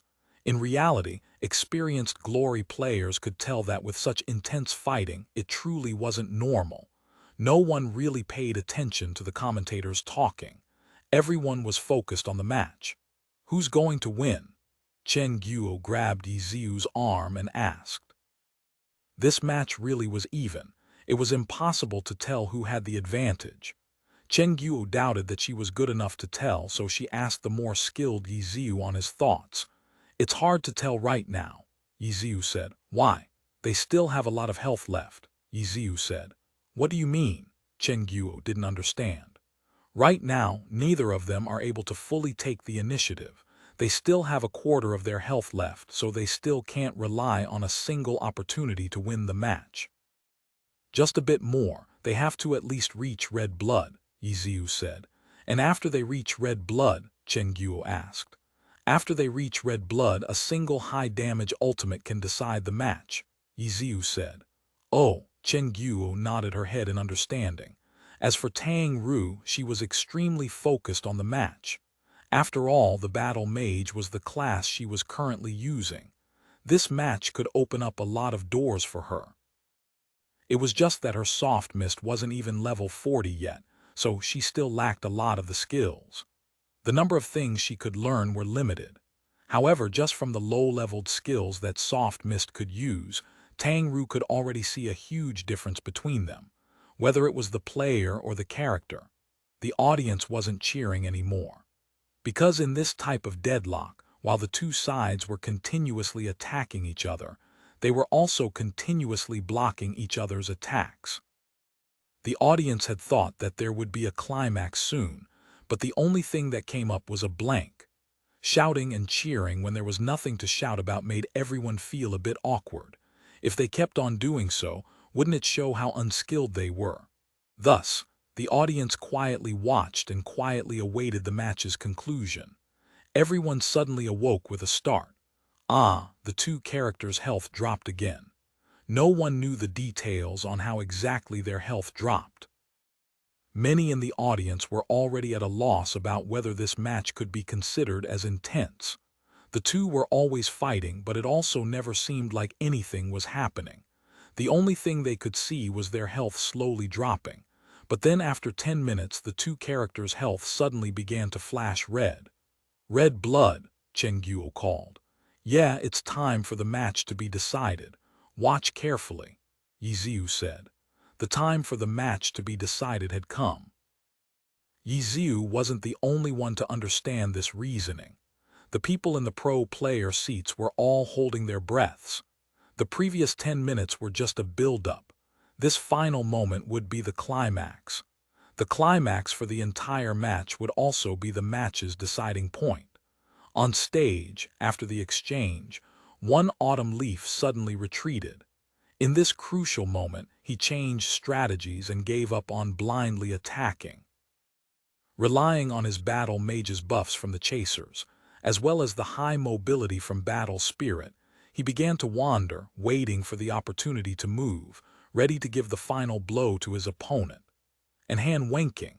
In this final moment, he would use his advance forward strategy to the end. Wah! The silent audience suddenly erupted into cries and applause. After this change, in these audience members' eyes, which hadn't been able to clearly see the situation, hand winking had taken the upswing. Even though the reason for the audience's eruption was wrong, the match's climax had begun. "FCK, this stupid Sun Xiang," Chen Guo shouted angrily. In this match, she wasn't some neutral fan. She was 100% hoping for Sun Xiang to win, but most of this was due to her being a supporter of the team. After all, Sun Xiang hadn't been in excellent era for long. Chen Guo hadn't become his brainless fan yet. Now that she suddenly saw him running around with his tail behind, she immediately felt extremely disdainful of him. "Don't be alarmed, just watch carefully," Ye Xiu urged. "Look at that hopeless guy," Chen Guo shouted. "I feel like he's playing quite cool-headed." Tang Ru, who hadn't been participating in their discussion, interrupted. "I agree." Ye Xiu also nodded his head. "Really? Then that's good." Chen Guo didn't argue. She had been nervous, but after hearing that Sun Xiang might not lose, she felt quite gratified. Attack. In this crucial moment, Han Wenqing seemed to not know what the word cautious meant. As if he didn't know what calm meant either, he continued to attack ferociously. Collapsing fist. Desert Dust punched straight forward at the one autumn leaf whom had just rolled backwards in a flurry. Whirlwind kick. Desert Dust chased after, blowing up a whirlwind of air. The two skills had been linked together very quickly, but Sun Xiang moved faster. His one autumn leaf didn't get up after rolling backwards and instead rolled to the side. This was only a basic movement, but seamlessly connecting these two rolls like this definitely wasn't easy. If the second roll had been slightly delayed, then he would have certainly been swept away by the whirlwind kick. Soaring Tiger. Han Wenqing once again used a high-leveled skill at an inopportune moment. Desert Dust flew forward, his two legs aimed towards one autumn leaf. Pooh! This time, even a seamlessly connected roll wouldn't be able to dodge this. Desert Dust's two legs shot straight towards one autumn leaf's head, knocking him down. Desert Dust followed the momentum and leaped behind one autumn leaf. He kicked again in midair for an eagle stamp in preparation to end one autumn leaf. Soaring Tiger's damage wasn't enough to kill him instantly, but with these other skills it would be enough. The audience thought that the match would end in this instant. Chen Guo was practically about to start cursing when she saw the knocked down one autumn leaf roll backwards with a quick recover. His character hadn't yet completely gotten up when his spear Evil Annihilation pricked forward and diagonally, a Sky Strike. Sky Strike was the battle mage's lowest leveled skill, but this Sky Strike made when the opponent was behind him. Using this abnormal pattern, one autumn leaf snuck the attack in and collided it with Desert Dust's eagle stamp. A stamp down and a slash up. The two skills collided with neither side winning. One autumn leaf was forced sliding backwards, and desert dust was pushed back in the air as well. Following that, one autumn leaf pulled back his spear, and then lifted the black evil annihilation like a dragon raising its head, accumulating surging magic power onto its tip. A battle mage was still a mage. His battle strength wasn't completely physical. An even greater part of it was magic. Evil annihilation thrust forward.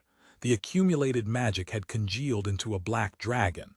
Its roaring lifted the dust and rocks, pouncing towards desert dust. Battle Mage Level 70 Ultimate, Rising Dragon soars through the sky. The audience once again thought that the match was decided. This time, Chen Guo was ready to cheer out loud. Glory! The electronic screen also displayed this word. But after seeing the magic dragon dissipate from evil annihilation's rising dragon soars the heavens, the players discovered in astonishment that desert dust was standing next to one autumn leaf. A target hit by the rising dragon soars the heavens could not appear next to the user, which meant that the attack had not connected. The one who had obtained the glory was Han Wenking and his desert dust. One autumn leaf had fallen. The King's Avatar Volume 5 Ace Showdown Chapter 312. You're still too green. The originally orderly round of applause gradually turned into chaos, until the noise completely faded into nothing. The audience members that had been applauding for Sun Xiang had already stopped in embarrassment, and those who were feeling sorry for Han Wenking suddenly flew from hell to heaven and didn't know how to react for a moment. Even the host was secretly celebrating after a moment of shock. He had almost announced the incorrect result. He had thought that Han Wenking had certainly died and was just about to congratulate Sun Xiang on his victory. The dead silence continued for a few seconds, until the audience finally regained their composure and erupted in applause. The broadcast used this moment of shock to quickly show the camera shot of that final instant. Every screen switched to the frame of that cut and repeatedly transmitted it. Only then was the audience able to understand. The moment the black dragon roared forward from one autumn leaf's rising dragon soars through the sky, the still in midair desert dust repeatedly stamped down. Those who were familiar with Glory recognized that he was using Eagle Stamp. Eagle Stamp didn't consist of only a single stamp. As the skill level increased, the number of stamps could reach 5. Desert Dust had clearly leveled the skill to this point. When his stamp collided with Sky Strike, even though his character was hit away, Eagle Stamp's skill hadn't been interrupted. The next 4 stamps allowed Desert Dust to drop down diagonally. By relying on this diagonal drop, Desert Dust was able to dodge the black dragon's roar. After landing on the ground, he immediately used a dashing jab. At this moment, one autumn leaf's rising dragon soars through the sky hadn't completely finished yet, so how he could dodge this attack? With only a sliver of health remaining, he fell under this level 10 skill. This short instant played repeatedly. The broadcast hurried with their work and cut out all of the exchanges after the red blood, and then showed them on the screen from different points of view. The replay at normal speed looked like it was playing at high speed, and the slow-motion replay looked like the proper speed. The applause continued to resound. Han Wenking stood up from his platform. In the same manner that he had appeared on stage, he walked down to the center. As for Sun Xiang, he couldn't believe what had happened. He couldn't believe that he'd lost on that final strike. As a pro player, losing was a very common occurrence. It was just that he had been so confident in this match.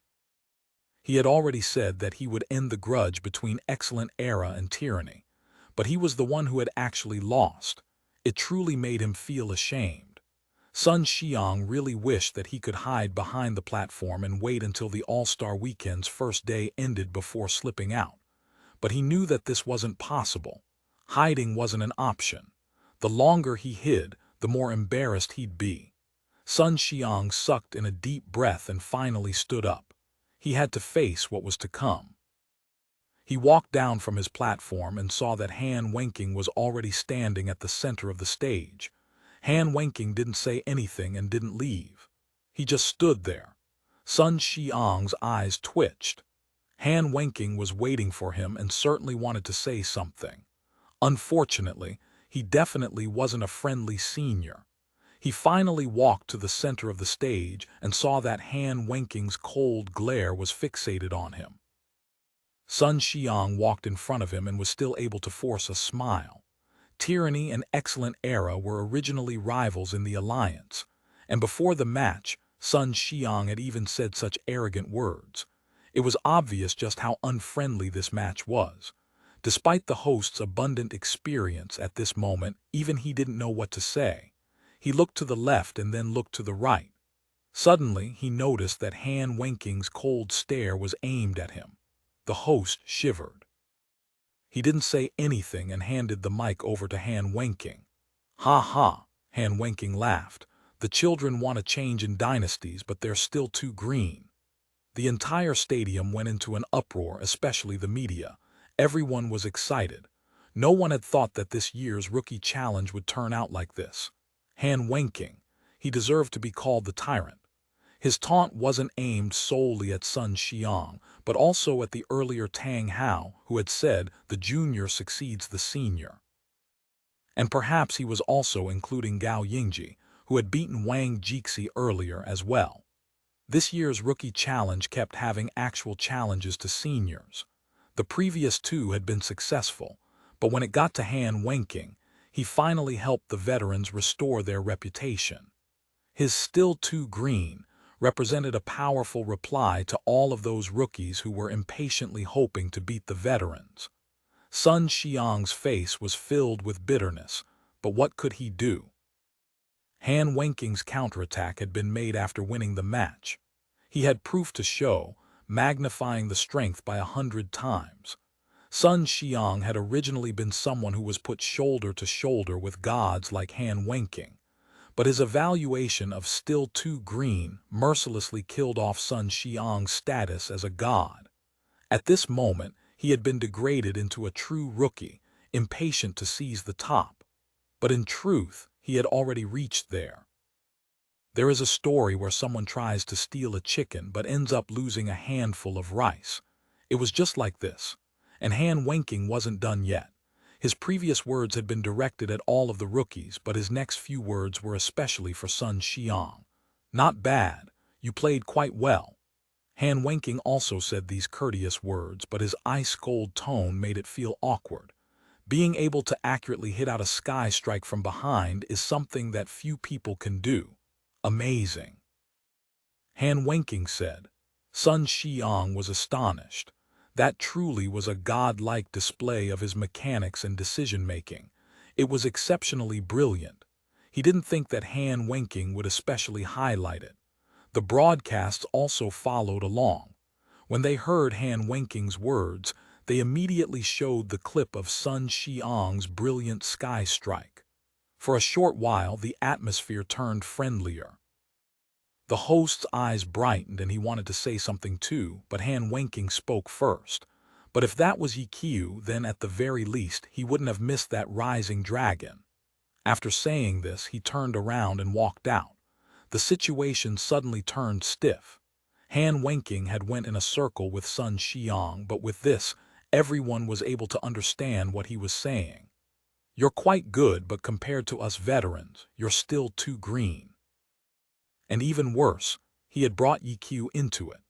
The Excellent Era fans who were ready to jump up and shout for Sun Xiang all silently sat back down after hearing this. Although Ye Xiu had retired, his glorious silhouette still wouldn't leave their hearts. If Han Wenqing had said that Sun Xiang wasn't as good as he himself was, everyone would definitely jump up and argue. But by using Ye Xiu as a comparison, Excellent Era's fans could only accept this. Chen Guo was one of these fans. After Han Wenqing won and began to ridicule Sun Xiang, she flew into a rage. But after he mentioned Ye Xiu, she suddenly quieted down and silently sat back down like a lady. The stadium once again turned silent and watched as Han Wenqing walked off stage. The screens were still playing Sun Xiang's brilliant sky strike, but the scene was quickly changed. It was clear that the broadcasters felt like showing it didn't fit the situation. Sun Xiang was left alone on stage. The host stood to one side and truly didn't know what to say. In the end, Sun Xiang took the initiative and grabbed the microphone.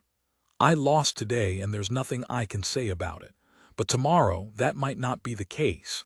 After saying this, he handed the mic back to the host and walked off the stage without looking back. The audience silently watched. This time's rookie challenge brought about a lot of different feelings. At this moment, no one knew if this was a good or bad thing. The atmosphere in the stadium was stiff, which was something the host or broadcast company definitely did not hope to see. They immediately cleared the stage and moved to the next match. The next match would be today's final challenge. It had originally been a show the hosts had meticulously planned out. However, they didn't expect that the rookie challenge would be so eye-catching. It was likely that the show they had planned wouldn't bring out the desired results.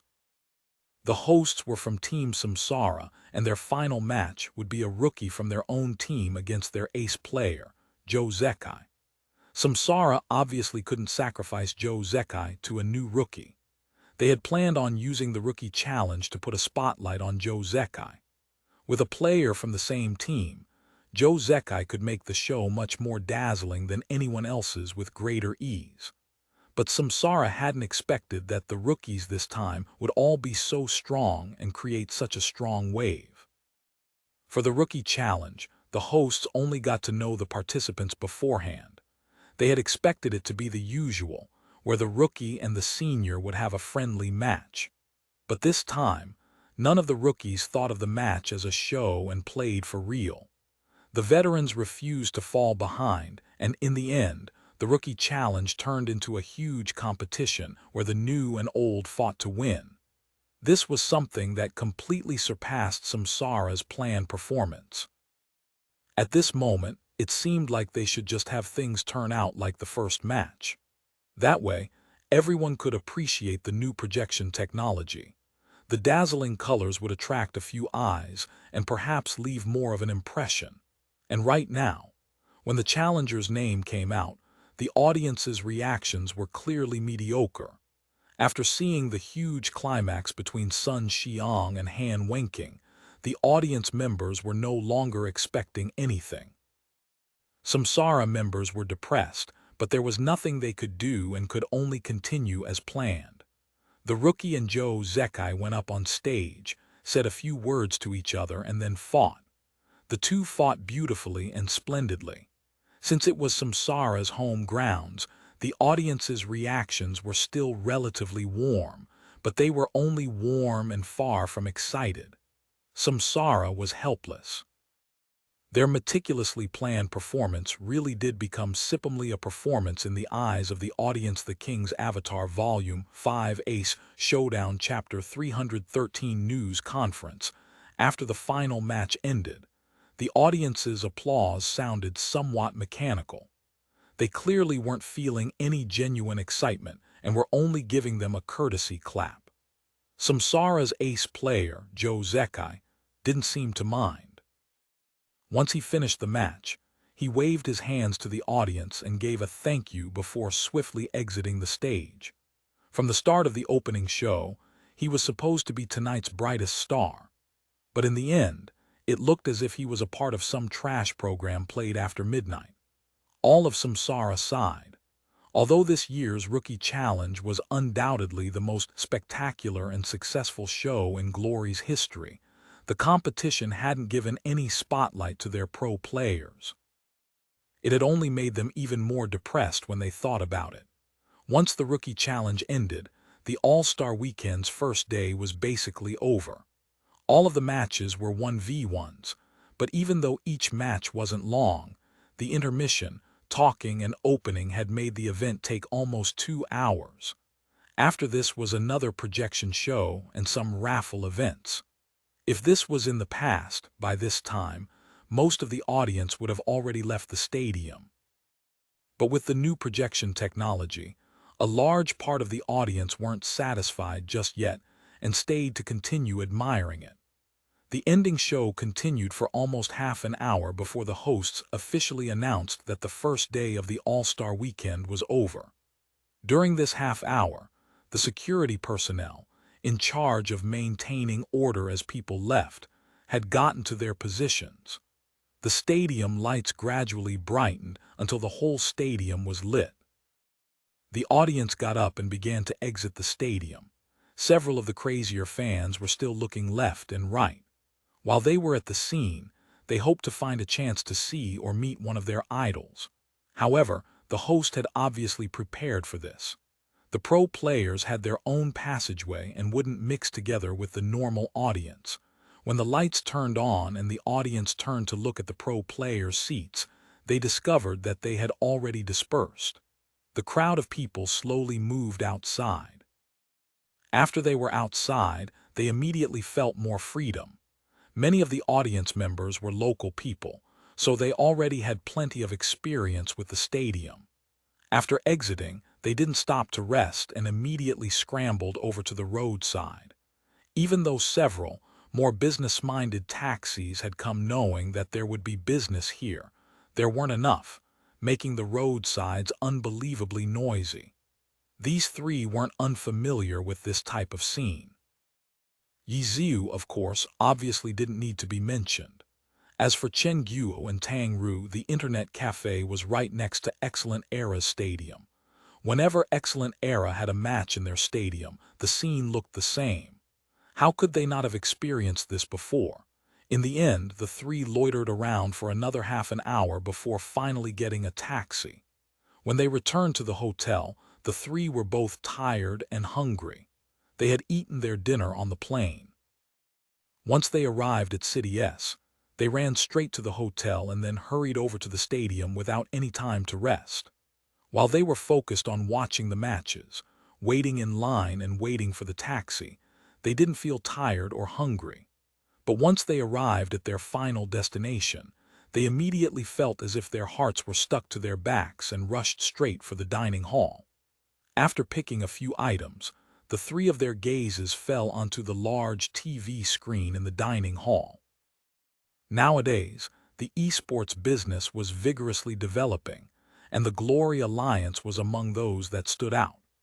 Adding in the extremely large Glory player base, the foundation for it was extremely solid. The hosting of Glory's All-Star Weekend was naturally a grand occasion for City S at this moment. The TV screen was showing a few highlights from the first day of the All-Star Weekend's Rookie Challenge. This went from the opening show to each match in the challenge. The three had just seen these, so when they saw the highlights, they didn't find anything new. Chengguo kept her excited state and called the two of them to quickly look whenever anything spectacular happened. The only gloomy part was the moment when Han Wenqing beat Sun Xiang. This was originally the night's highest point, but for Chengguo, she clearly wasn't happy about it. After the highlights were shown, the TV screen switched to the news conference after the event. As the host, even though Samsara felt somewhat depressed at the way things turned out, they still praised the success of the projection technology, as well as the brilliance of the Rookie Challenge. They then invited a few All-Stars to talk with them. Most of them went by the official view and praised this year's event. But how could reporters be so easily dispatched? The dispute over the new and the old in the Rookie Challenge was naturally tossed over to them in a series of questions. But the Alliance was already prepared for this. The members who were sent out to talk with the reporters were all experts at interviews.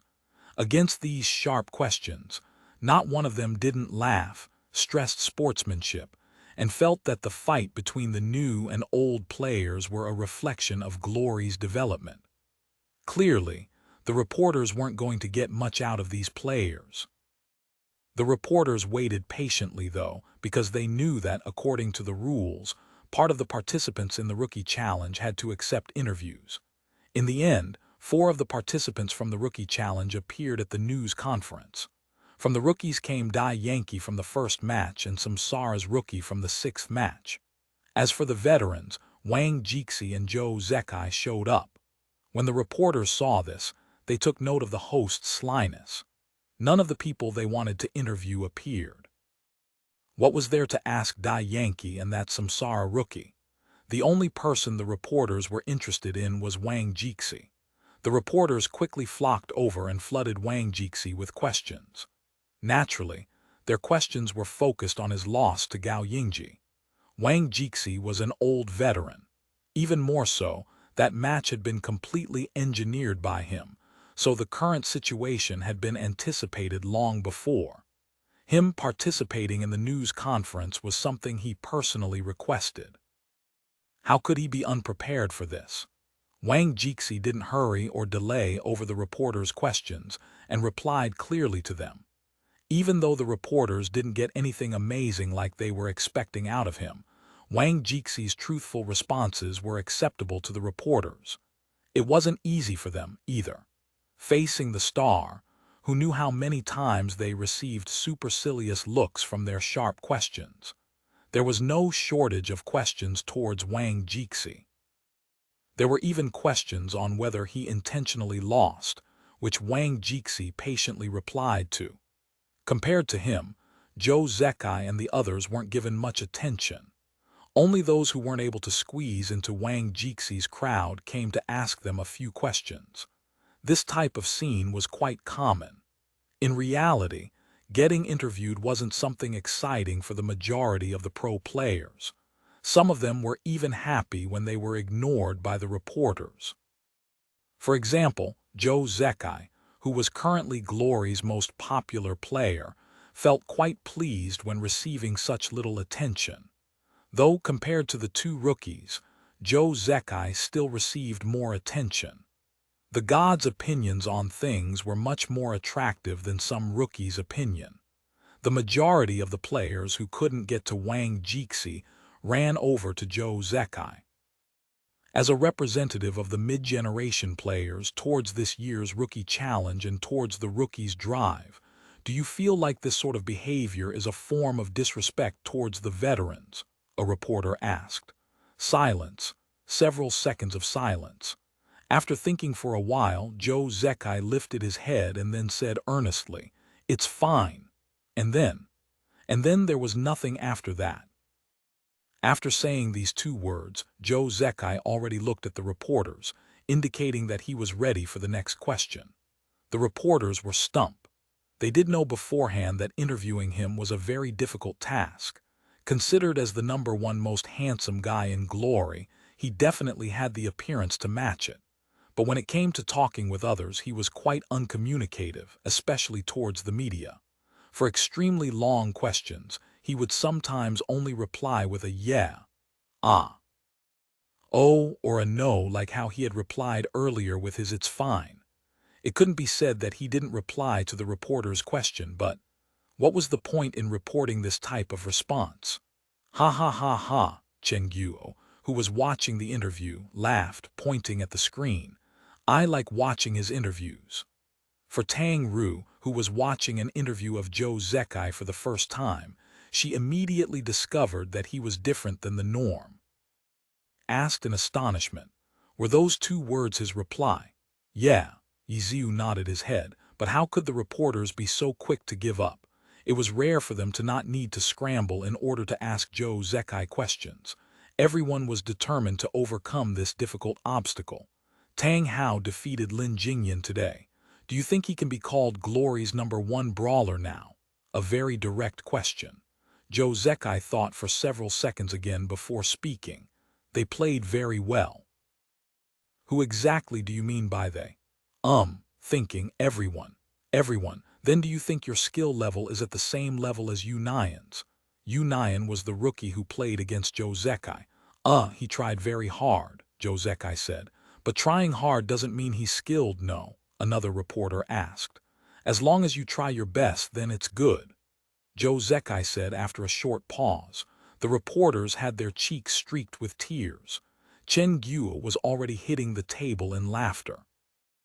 Tang Ru couldn't resist laughing either and asked Ye Xiu, "Is he actually like that or is he just playing with the reporters?" "Trust me, he really is like that." Ye Xiu nodded his head. The King's Avatar Volume 5 Ace Showdown Chapter 314.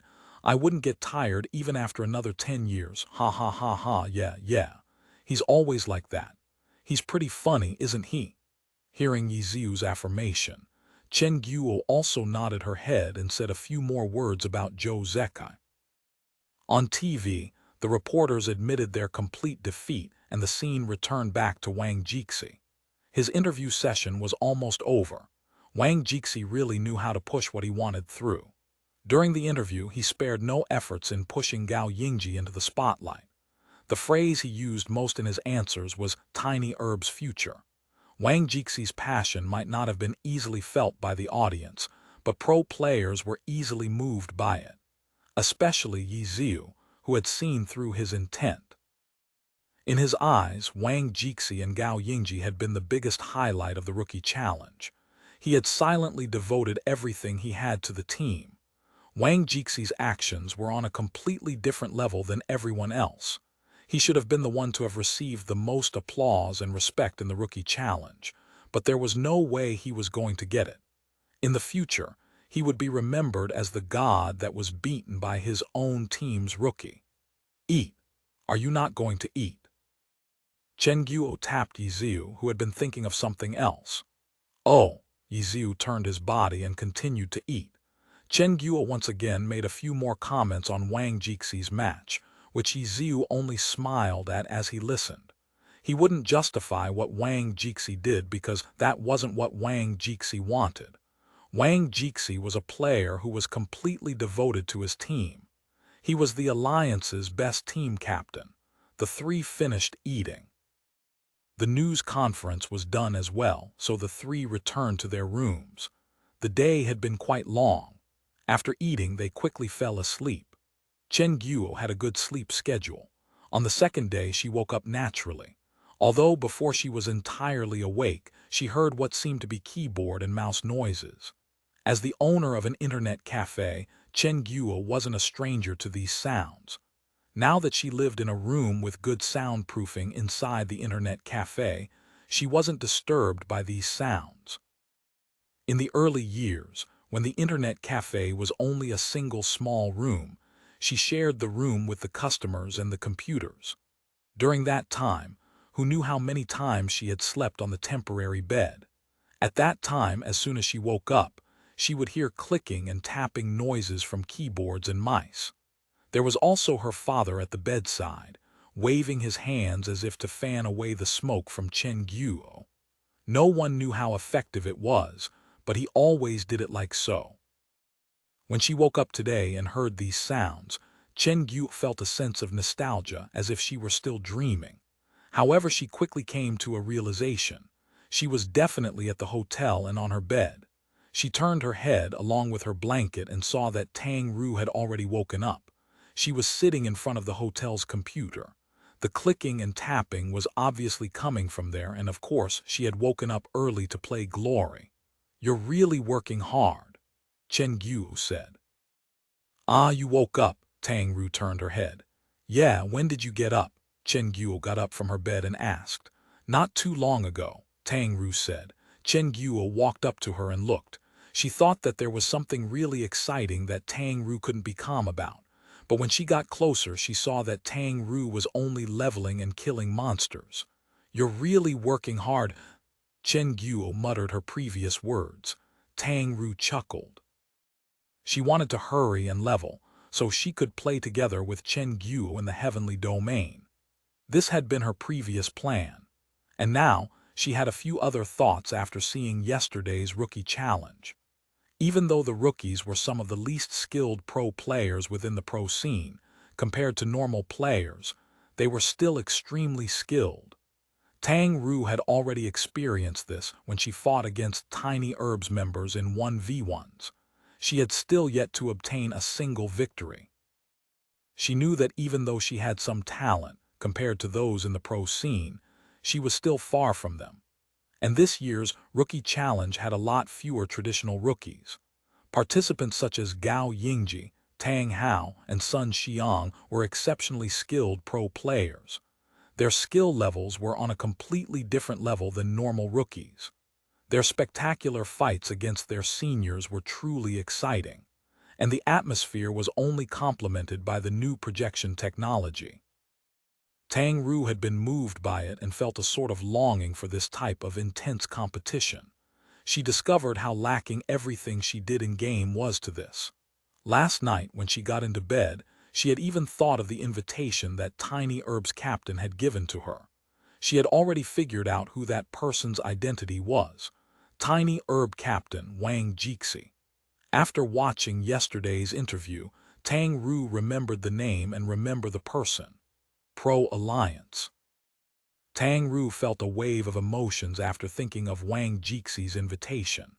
When she thought of these two words, she felt an almost magical force attracting her. However, she clearly understood her position. Wang Jixi had beaten her in less than 30 seconds. If she really did enter the pro scene, Tang Ru couldn't help but think of her initial fight versus Ye Xiu and how she had lost over and over again, completely helpless. She was still far from being strong. Tang Ru understood this well. In the pro scene, the truly strong could be found everywhere. That boy who beat Wang Jixi, that guy afterwards who was the same class as Steamed Bun, that one autumn leaf that Chen Guo really liked, and the person who beat him. Against these people, which one of these couldn't beat her in 30 seconds? She had to improve. She had to rise. Tang Ru suddenly felt a rush of motivation. She had motivation and direction. After getting strong, she would beat Ye Xiu. That was her initial motivation for playing Glory. But now, she was even more motivated because she found so many more opponents to beat. When she entered the scene, these opponents would fall one after the other to her battle spear. Tang Ru had carried that sort of frenzy with her to sleep, and when she woke up, it overtook her again. The powerful motivation had gotten Tang Ru to immediately get up and play Glory. She said to Chen Guo that she had woken not too long ago. This was only what she felt. She had already been playing Glory for nearly 3 hours. Chen Guo, who had finished her morning routine, saw that Tang Ru was completely focused on the game, so she immediately called, Hey, stop playing. First wash your face and brush your teeth, okay? Hurry up and then we'll go eat breakfast." Yeah, 1 sec," Tang Ru replied, but she didn't move. As an experienced gamer, Chen Guo could immediately tell that Tang Ru really did need a bit of time to finish what she was doing, so after throwing down a hurry, she left the room to knock on the next door. "Who is it?" Ye Xiu called. "You're still sleeping, get up," Chen Guo shouted. To her surprise, the door quickly opened with Ye Xiu inside, dressed all neatly. "You woke up pretty early," Chen Guo said. Ye Xiu chuckled and then ran back into his room. Chen Guo walked in and looked. This guy was also playing Glory. These two people had gone out on vacation and they were still like this. The rooms cost 1,500 RMB for a day. Did these two guys think that this was an internet cafe? That was too luxurious. "Both of you stop playing, let's eat breakfast," Chen Guo said. "Both. You've completely ruined little Tang." Chen Guo could only scold Ye Xiu. "She'll do well in the future." Ye Xiu laughed. "Oh." Chen Guo suddenly had interest. "How good do you think she'll be able to get?" "As long as she doesn't lose interest, she shouldn't have any problems entering the pro scene. As for just how high she'll go, that'll depend on how hard she works," Ye Xiu said. "How hard she works?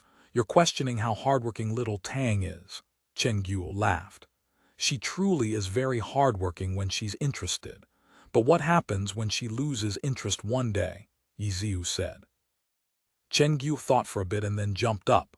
"That's what I mean. You guys need to control your gaming. If you guys keep playing for so long every day, then won't you quickly lose interest? Do you understand what it means to maintain the game's freshness?" "I don't need to." Ye Xiu chuckled. "Even if I played for another 10 years, I wouldn't lose interest." Chen Guo stared blankly. Another 10 years. Chen Guo thought of herself as someone who loved glory. But after playing for 5 years, She couldn't help but acknowledge that she wasn't as passionate at it compared to her first years. The current her could control the amount of time she spent on the game very well. Apart from having better self-control, it had to be said that her loss of interest was a factor as well. Not losing interest even after 10 years. Chen Guo might say it if she was bragging, but Ye Xiu's tone seemed very casual, but also carried resoluteness and confidence. Ye Xiu turned his head in a very carefree manner and continued to play. Breakfast, Chen Guo suddenly switched to the subject. Oh, 1 sec, Ye Xiu played earnestly. Okay, Chen Guo said and left the room, returning to hers.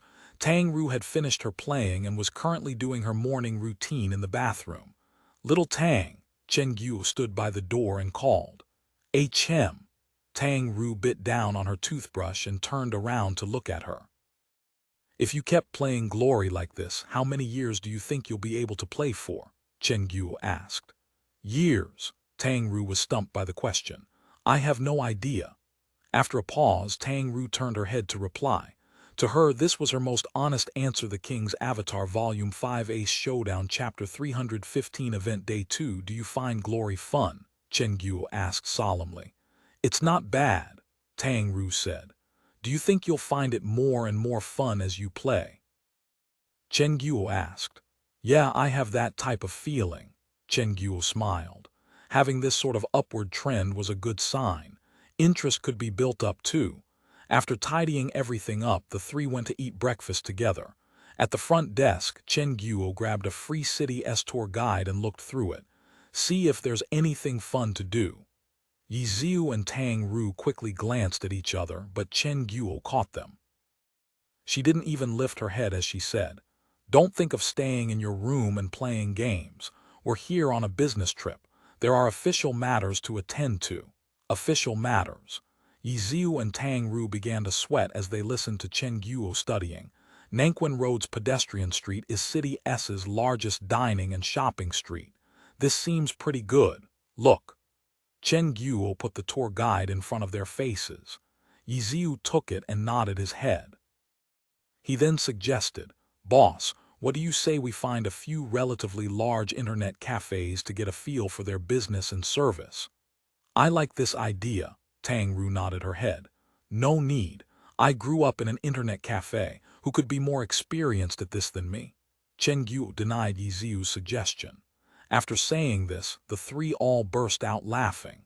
Going out on a business trip was obviously complete nonsense. Checking out other internet cafes would just be beating a dead horse.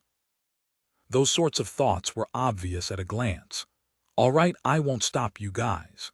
Chen Guo was honest. You guys can do what you want. I'm going to go on a stroll, though. I haven't come all the way here to do nothing. Ye Xiu and Tang Ru thought. Their boss Chen Guo had paid for their tickets, road fares, and hotel fees. She brought them along for a vacation, and if the two of them only played Glory, then it'd be somewhat disrespectful. The two slapped the table and decided that they would go out today and not play Glory. They would take a good look around City S, really. Then hurry up and come here. Let's look for where we should go. Chen Guo quickly handed over the tour guide to them so they could look at it. Ye Xiu definitely wasn't a person who was interested in shopping, so he simply stood to the side and was responsible for nodding his head and saying, okay. After Chen Guo and Tang Ru discussed for a bit, he had no idea where they were going. But in any case, he would follow along. Their day went by richly. The two bright, beautiful girls attracted the attention of others wherever they went. There was also the person behind the two girls who attracted a different sort of attention.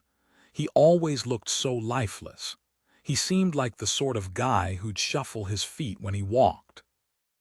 Ye Xiu's lifeless look was something Chen Guo and Tang Ru were used to seeing, so they didn't really care.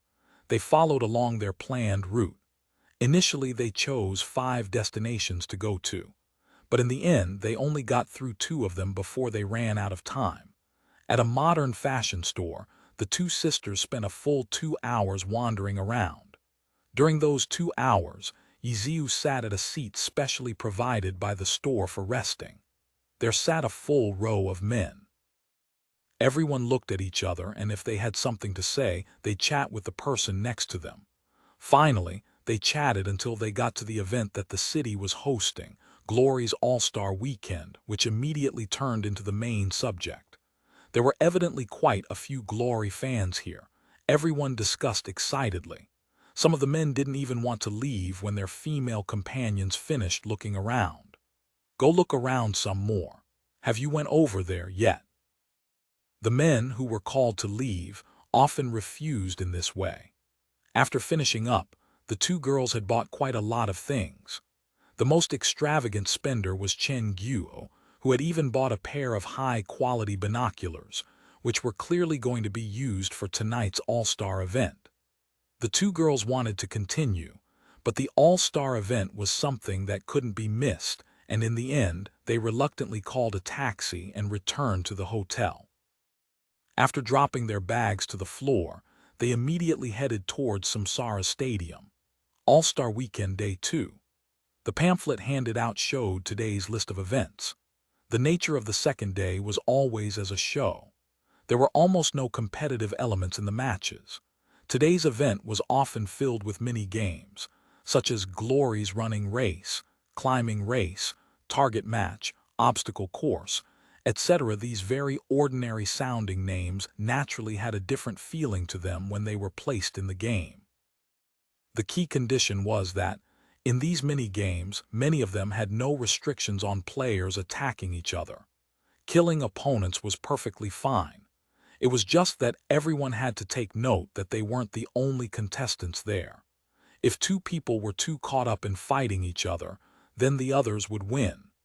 These events had been there since the start and were well received by the audience, so they hadn't gotten rid of them. Many players even tried to emulate these mini-games for fun. The second day was also a day where they interacted with the audience more. For these small mini-games, audience members would be randomly chosen to play with the pros. After showing the mini-game using the projection technology, the event officially entered the first segment, hurdles. The projection lit up and an athletic track appeared on stage. 8 runways and 8 participants. It looked very realistic. The host in charge was currently drawing straws. The audience all had their own seat numbers. The chosen all-star would randomly choose audience members to go on stage and play with the pro in the match. The chosen all-star for the first match was Samsara's ace player, Joe Zekai. Zekai, how do you plan on choosing 4 members from the audience? The host asked Joe Zekai. It doesn't matter, Joe Zekai said after thinking for a bit. We can do it randomly using a computer, or you can call out random seat numbers yourself.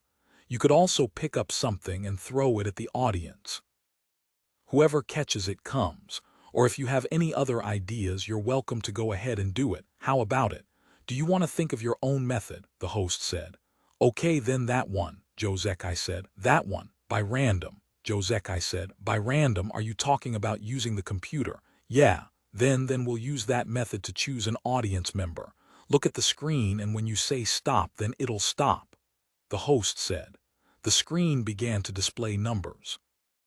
Joe Zekai immediately called for it to stop. The person controlling the screen was somewhat delayed. After Joe Zekai said stop, 2 more numbers passed. The host began to sweat furiously. So you're yelling stop as soon as possible. Okay, that's fine. Let's see who our guest is. Oh, you're already here. The host didn't need to call whoever got chosen to come up. The chosen guest had already rushed forward excitedly. Okay, next up, for the second guest, are you going to switch methods, Joe Zekai? The host asked. Joe Zekai's hands quickly rose, but before anyone could see what he was doing, his hands dropped and he said, keep going, keep going. Are you saying to keep the numbers on the screen rolling, or are you going to be using a different method? Joe Zekai nodded his head. Okay, then the screen will continue rolling, but this time you can stop. You can let it roll for a bit longer. The host hadn't finished his words when Joe Zekai had already told him to stop. Another seat member was chosen. Again, without the host needing to call the guest forward, the guest began to head towards the stage. Okay, there's still 2 more. Joe Zekai, do you want to switch methods? The host simply stopped bothering and directly went forward. No need. Okay, then this time can you wait a bit longer before telling it to stop? The host asked. Okay. Joe Zekai nodded his head. Good, the rolling continues. After the host announced it, the numbers began to roll. The host hadn't been able to stop correctly because of Joe Zekai's suddenness, but this time he was determined to get it. The numbers continued to roll. The host was ready to stop at any moment, waiting. The screen was already growing blurry. He looked at Joe Zekai strangely. Joe Zekai was focused on the screen and he seemed to be trying very hard to wait a bit longer before yelling out a stop. Zekai, stop. FCK, the host muttered in his heart. He had messed up again. Luckily, the audience was giving him more face and were more empathetic. The guest didn't come up without him telling him to. Only until the host announced the chosen guest's seat number did the guest come up. For the final guest, Joe Zekai, perhaps you could change a method. You can say a random number. It can be whatever you like. It wasn't easy for the host either. He hoped that there would at least be some variation. Okay. Then what number are you thinking of? 17. Joe Zekai said. 17. Oh, 17. How did you come up with the number 17? The host asked. Joe Zekai Ed but didn't follow up. His gaze was focused on the host. The host stared blankly for a while and then suddenly thought of something and lowered his head. The cameraman also figured out what had happened. He quickly switched to the host's body. His t-shirt had a 17 on it. The audience laughed. The host wasn't too embarrassed. He was happy to sacrifice himself for the audience's pleasure. Though with just a 17, it was hard to tell who the audience member was exactly. Samsara's seats were arranged by area, row, and then number. The host lead him some more until Joe Zekai finally said a complete seat number. After sending Joe Zekai down, the host wiped off a bead of sweat. How tiring. He deserved to be called the most difficult person to interview in the Alliance the King's Avatar Volume 5 Ace Showdown Chapter 316 Hurdles. The host finally announced the final guest, and the audience sighed in disappointment.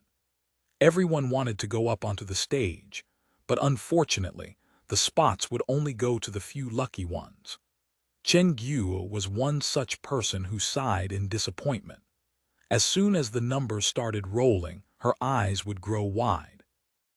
When Joe Zekai said the final seat number himself, she listened intently. But among the 10,000 spectators there, only 4 would be chosen. With a 0.04% chance, Chen Guo was unfortunately not chosen. Though for these types of lottery events, not being chosen wouldn't make her too depressed.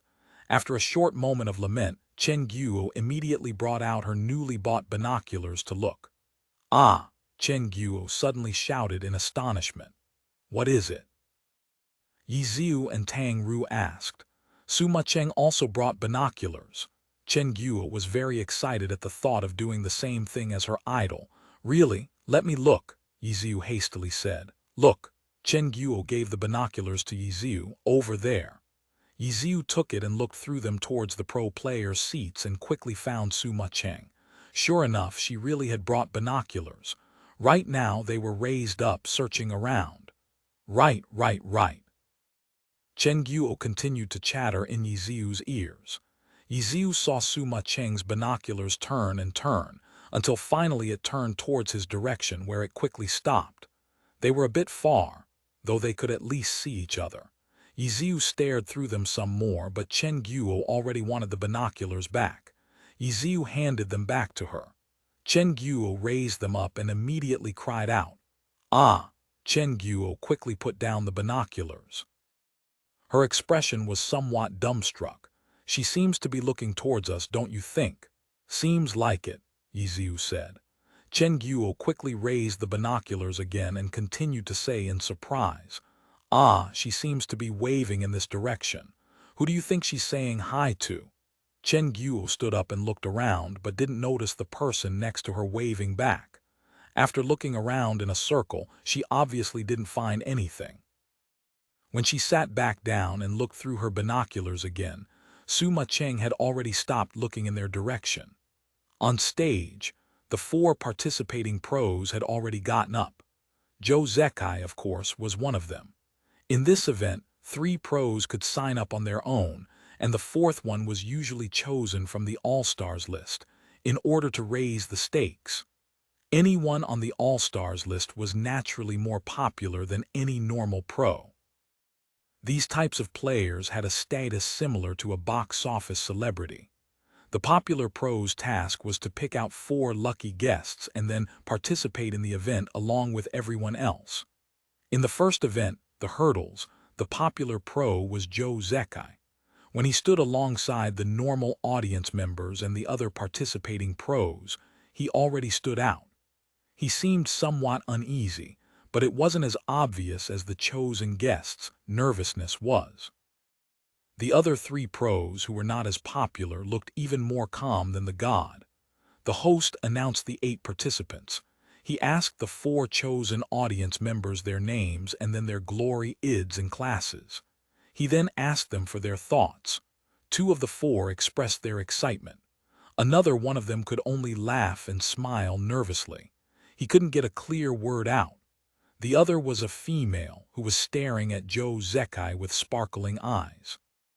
Though to her disappointment, Joe Zekai never turned his head to look at her. His head was lowered towards his feet the entire time. After asking the chosen audience members their thoughts, the host turned to the pros who were skilled at interviews. Finally, the mic was handed to Joe Zekai. The host was already sweating.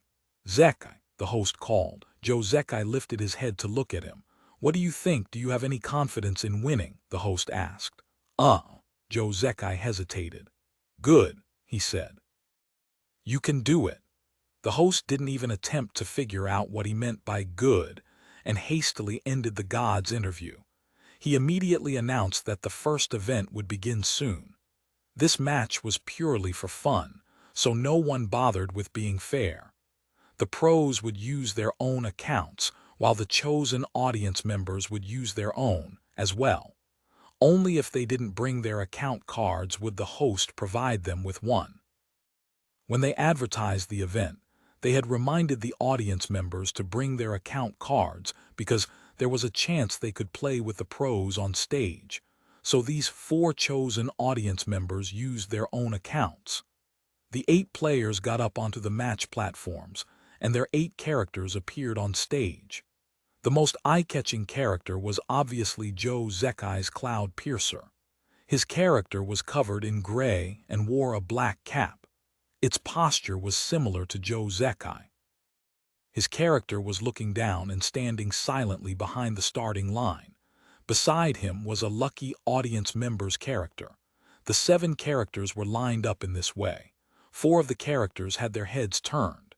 These were clearly because the 4 normal players were admiring the great gunner's elegance. The 3 pros were also rare existences to normal players, but compared with a god, they were immediately drowned out. "Ready, set." A very loud voice resounded throughout the entire stadium. Bang! A gunshot. Bang, bang, bang, bang. After the starting gunshot, more gunshots closely followed. The audience were surprised and thought that something had happened to the starting pistol, but soon after they saw Joe Zekai flying backwards. The repeated gunshots weren't from the starting pistol, but Joe Zekai's silver weapon, Wildfire Revolver. Joe Zekai was undoubtedly using aerial fire. Aerial fire required high-frequency shooting. Aerial cannon could push a character very far, but aerial fire required repeated shooting to keep the character floating. In terms of difficulty, aerial fire was harder to do than an aerial cannon. But for Joe Zekai, the current god among gunners, aerial fire was beyond easy to use. As soon as the starting pistol went off, his character quickly turned around and flew backwards, instantly pulling ahead of the other 7 players. When using aerial fire, the character touched the ground much more frequently than when using aerial cannon. But under Joe Zekai's quick fingers, Cloud Piercer slid along the ground like a dragonfly. He quickly arrived at the first hurdle. Without turning around, he simply angled himself downwards and then gently jumped. Cloud Piercer gracefully leaped over the hurdle without over-jumping it by even the slightest inch. The electronic screens immediately replayed this part. The applause from the audience was very warm. This was Samsara's stadium, which meant it was also Zhou Zekai's home grounds. Here, he was absolutely the most welcome player there. Among the other 7 players, one of the pros was a witch. He hopped onto his broom and flew low, quickly winning a small lead. When he met a hurdle, he would make a slight adjustment and his character would gently glide across the hurdle. The absolute majority of pros were extremely adept at these sorts of basic skills. It was impossible to tell who was better with just one move. Apart from these 2 classes with their more unique movement methods, the other 6 were more ordinary and were running along the ground. But the other 2 pros quickly pulled ahead of the 4 audience members. Whether it was from their equipment or movement speed, they had a better grasp of the tempo. The pros were obviously much more skilled than normal players. This type of difference was obvious at a glance. If they kept on running like this according to the normal rules, then this match would be quite boring. But in a match with no rules, who would abide by them? Everyone awaited for that moment. The audience didn't have to wait long. One of the pro players broke the silence. His character was a battle mage. Even though he didn't have any special movement abilities, he had an ability that could increase his movement speed. When he passed by the first hurdle, he threw out a dragon tooth at the hurdle. The hurdle broke and a neutral chaser appeared behind him. If he could attack with the chaser, then he would be able to obtain the movement speed buff. Chasers couldn't be used against the hurdles. They could only target other people. The players near him were both audience members. Even though there were no rules, the pro felt that bullying the normal players would be somewhat embarrassing to do, so he sent his neutral chaser towards the other nearby pro. But how could a pro be hit so easily? That pro was a berserker who directly jumped to a different lane to avoid the attack. Correct, he switched lanes. In a match with no rules, there was nothing wrong with switching lanes. That battle mage didn't hesitate and immediately chased after him. He was clearly determined to get his chaser buff. The pros were clearly more on top of things. The 4 audience members were still running normally, while these 2 had already started fighting. The current second-place pro, the witch, began to move too. Seeing that Zhou Zekai's Cloud Piercer didn't seem to be slowing down, he wanted to stop him. As a result, he began casting magic missiles towards Cloud Piercer. Cloud Piercer was flying backwards, so he could clearly see them coming. He immediately began to adjust his flying angle. His character continued to adjust his flying direction, and he was no longer flying in a straight line. His quick changes were like a butterfly passing through flowers. His beautiful movements caught the audience's attentions, and the applause once again came. The witch saw that his magic missiles weren't working, so he chanted again. His character threw out a sparkling light, which transformed into a ray of light that shot towards Cloud Piercer. Witch skill. Star Ray the King's Avatar Volume 5 Ace Showdown Chapter 317. The second event Star Ray moved quickly and was very difficult to dodge. However, the more difficult the challenge, the greater the skill required to overcome it. For someone at the top of the pro scene, avoiding the Star Ray couldn't be said as extremely hard. This was especially so in this sort of scenario where there wasn't any strategy involved to ensure Star Ray would connect. However, this wasn't a serious competition. It was only a show match, so the players wouldn't think too hard. If they had a skill to use, just use it. It would be a battle of luck. This Star Ray was thrown out with this type of carefree attitude. As a result, Zhou Zekai wouldn't be hit by it. The instant the Star Ray flashed out, his Cloud Piercer lightly jumped. While dodging the Star Ray, he also leaped over a hurdle. Pa! The Star Ray directly hit the hurdle and the powerful magic shattered the hurdle. Wood pieces flew through the air. At this moment, no one was able to hear the quiet "ka" sound amidst this. If they heard it, then the experienced players would realize that this was the sound of a bullet being loaded. Furthermore, this wasn't a normal attack but a skill. As the wood pieces fell, the witch hastily flew over when he saw an ice-cold black muzzle pointed at him. Bang! The gunshot was extremely loud. The sparks that flew out were like a small explosion. The gunpowder that flew out raised a dust cloud around Cloud Piercer. It could be seen just how strong the skill was based off of its visual effects. This was a sharpshooter's most powerful skill, Thunder Snipe. Correct, right now Cloud Piercer was holding a giant sniper rifle. When he used the skill, his character would create an item that would fit the skill for the game's visual effects. Whether it was from the ground or from the air, no one knew where the item came from. With this distance, wanting to dodge the Thunder Snipe after seeing the gun fire couldn't be called difficult, but rather impossible. The witch was hit in the head by the skill and blood immediately splattered out. Those who were hit in the head by Thunder Snipe would trigger a hidden effect that would cause the bullet to do twice its normal damage. However, the witch's head exploding with one shot was only a visual effect. He would receive a large amount of damage, but he wouldn't immediately die. However, his rush forward had been interrupted. When the bullet hit, his head flew backwards like a train, carrying his body along with it. In that instant, he went from being second place to last place. Cheers. More cheers.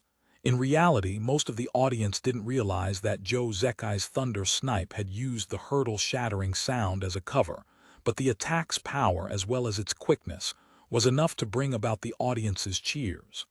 Cloud Piercer continued with his aerial fire. Behind him were the Battle Mage and Berserker, who were fighting as they ran forward. These two classes lacked long-range abilities. The two were fighting with each other as well, and had no way of stopping Cloud Piercer. It was somewhat boring to see the match being decided so quickly. Though for this type of fun event, winning or losing wasn't really the main attraction. At this moment, Cloud Piercer's beautiful and steady aerial fire was the biggest watching point, while the two pro players fighting with each other were the second watching point. The 4 audience members who had entered the show mode and their chaotic fighting were the third watching point. As for the witch who was blasted away after climbing back up, his hasty broom riding to try and catch up became the 4th watching point. The commentators and the screens wouldn't recap the more technical areas and would display the more fun parts instead. For this match, the purpose wasn't to praise the winners, but to try and get everyone to smile and laugh. From the looks of it, the first match could still be considered successful. With the winner already decided, the remaining contestants became more relaxed and simply took the match as just a fun match. In the beginning, the pros were only fighting with each other. They felt too embarrassed to bully the audience members. But as the audience members began to attack the pros, everyone gradually began to a huge fight, which was quite funny to watch. Along with the sound of a whistle, Zhu Zekai reached the end destination. And the group behind him. There were only 4 players left. Of the 4 audience members, 3 had already died along the way. The remaining audience member was the female player. The 3 pros were clearly being somewhat nicer to her. In truth, if the pros were seriously fighting, then the pros would have gotten rid of the audience members long ago and there wouldn't have been a huge fight. However, since they were simply doing it for fun, the fight turned out like so. When the 4 remaining players were about to reach the final destination, the Battle Mage and the Berserker seemed to have suddenly reached an agreement and they began bullying the witch. Just before they hit the end goal, they killed him off. After that, the two began fighting again, intentionally giving the female audience member an opportunity. The girl swept past the finish line as the second-place contestant, and the other 2 also reached there shortly after. When the match ended, the electronic screen showed everyone's record and placing. After that, they even put out the stats for things like who did the most damage for everyone to see. The commentators talked about the placings jokingly, and the stadium's atmosphere lightened up even more. The 8 players returned to the center of the stage. The second-place female player received the champion Zhou Zekai's hug under the host's directions. With her face red, she scurried off stage, forgetting to pick up her prize. The other 3 pros didn't care at all about the match and were laughing along with the host. "Zekai, you won the match. How are you feeling right now?" the host still asked the god. Zhou Zekai replied as if he were extremely prepared and immediately said, "I feel very happy." He only said 4 words and then smiled at the host. The host didn't attempt to go deeper. The day's event was mainly for the audience. After saying a few words to the 3 male audience members, he gave them souvenirs and announced the end for the hurdles event. The second event was the high jump, but for this event the contestants weren't jumping for height but for speed. The goal was to reach the highest point as fast as possible. In the past years, the map was set on some sort of tall mountain peak, but this year, due to the projection technology, it was only a few platforms floating in the air. This was done for convenience. If they used some sort of tall mountain peak, then if the projection technology was used, it would be difficult for the audience to see every character. With floating platforms, every player could be easily seen. Next up is a pro player from Team Excellent Era. She's someone we all know and love, Su Ma Cheng. After the host announced it, the stadium's cheers and applause shook the heavens and the earth. For a beautiful female player like Su Ma Cheng, even enemy fans would find it hard to dislike her. It wouldn't be excessive to say that everyone liked her. Apart from the home team's players, any other pro or god would find it difficult to contest with the audience's applause for her. Su Ma Cheng! Su Ma Cheng! Chen Yu excitedly shouted. Ye Xiu, on the other hand, felt somewhat uneasy. Su Ma Cheng hadn't gotten binoculars just to find him and wave at him, right? Right. She hadn't counted which seat he was in to call him up onto the stage, right? The occasional joke suited Su Ma Cheng's personality, but she knew that Ye Xiu never showed himself to the public, so acting on her own and playing the joke out was somewhat headstrong. Ye Xiu felt like it wasn't something Su Ma Cheng would do. "Ma Cheng, how do you plan on choosing the 4 audience members?" The host's tone was very excited.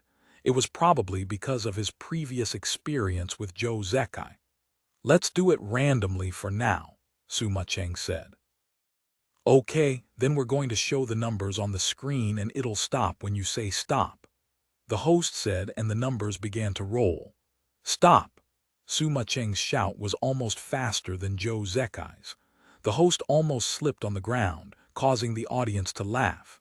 After Chen Guo finished laughing, she took a look at the seat number chosen and felt very dejected when she saw that it wasn't hers. This time, her idol was on stage and Chen Guo wanted to go up very badly. The speechless host didn't want to tell Su Ma Cheng to slow down. He was afraid that she'd be like Zhou Zekai. For the second roll, Su Ma Cheng did things normally and told him to stop after a while. Not me again." Disappointment was written all over Chen Guo's face. "Next up, I'm going to switch methods." Not waiting for the host to speak, Su Ma Cheng took the initiative to make a suggestion. "Oh, Ma Cheng, what's your new method?" the host excitedly asked. "Oh, I don't have a new one. Can I just randomly call out 2 seats?" Su Ma Cheng said. The host fell over again. Was Su Ma Cheng going to act like Zhou Zekai? "I pick Area C," Su Ma Cheng said. Chen Guo cried out in surprise. She was sitting in Area C, row 18. Chen Guo jumped up. She was in row 18. 21, Su Ma Cheng concluded. Chen Guo's brain immediately exploded. As if something had blown up, she asked Tang Ru in disbelief. "What number?" 21, that's you." Tang Ru was also happy for Chen Guo. No one knew better than her how much she liked Su Ma Cheng. Chen Guo's gaze was still somewhat blank. Except this time when she looked around, everyone had their heads turned towards her, their gazes filled with envy and jealousy.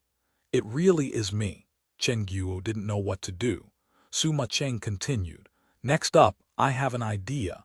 I want to choose this friend's neighboring seats. I think it'll be very fun if we invite people who know each other to come up. Ma Cheng, that sounds like a great idea. Then which one are you going to pick? 19 or 23, the host said. They were in an odd number-only area. Number 19 was Ye Xiu. Number 23 was Tang Ru. After hearing Su Ma Cheng's suggestion, Chen Yu shouted excitedly, "Ah, we can even go up together." The King's Avatar Volume 5 Ace Showdown Chapter 318, Meeting an Idol. She isn't actually going to make me go up, is she? Now that things had gotten this far, Ye Xiu couldn't help but feel uncertain. And when he looked on stage, Su Ma Cheng was currently hesitating with her answer. Number 19 or number 23, Su Ma Cheng mumbled. The surrounding audience members had all turned around to look at them. Their eyes were filled with envy. It didn't matter what her answer was, one of them would have the chance to go up. Right now, we only have these two choices. Do you want to flip a coin to decide it? The host suggested. I've already thought of my answer, Su Ma Cheng said. Oh, then which one? The host asked. It's, Su Ma Cheng said, and then paused with a deep breath. Ye Xiu had figured it out. He was certain that Su Ma Cheng wouldn't pick him. The girl was just messing with him deliberately in order to scare him. Unfortunately, her little scheme had been seen through by Ye Xiu, and he wouldn't be fazed by it. Sure enough, after taking her deep breath, Su Ma Cheng chose number 23, Tang Ru's seat. Ah, it's you. Chen Guo was the first to shout. She was clearly more excited than the person who was chosen. Tang Ru had been at a loss before, but her mind was clear now. She laughed. It looks like my luck today is pretty good. Though it's too bad for a certain someone. Chen Guo laughed as she looked at Ye Xiu. She patted Ye Xiu's shoulder. Sigh, you just barely missed it. Don't be too disappointed. But Ye Xiu's face was as calm as ever. He didn't have any sort of envious or jealous expression like the other spectators did. In fact, he didn't seem disappointed at all. He looked as if everything was just as he had expected. Chen Guo suddenly remembered that even though she had never heard of his name before, he had been in the pro scene before.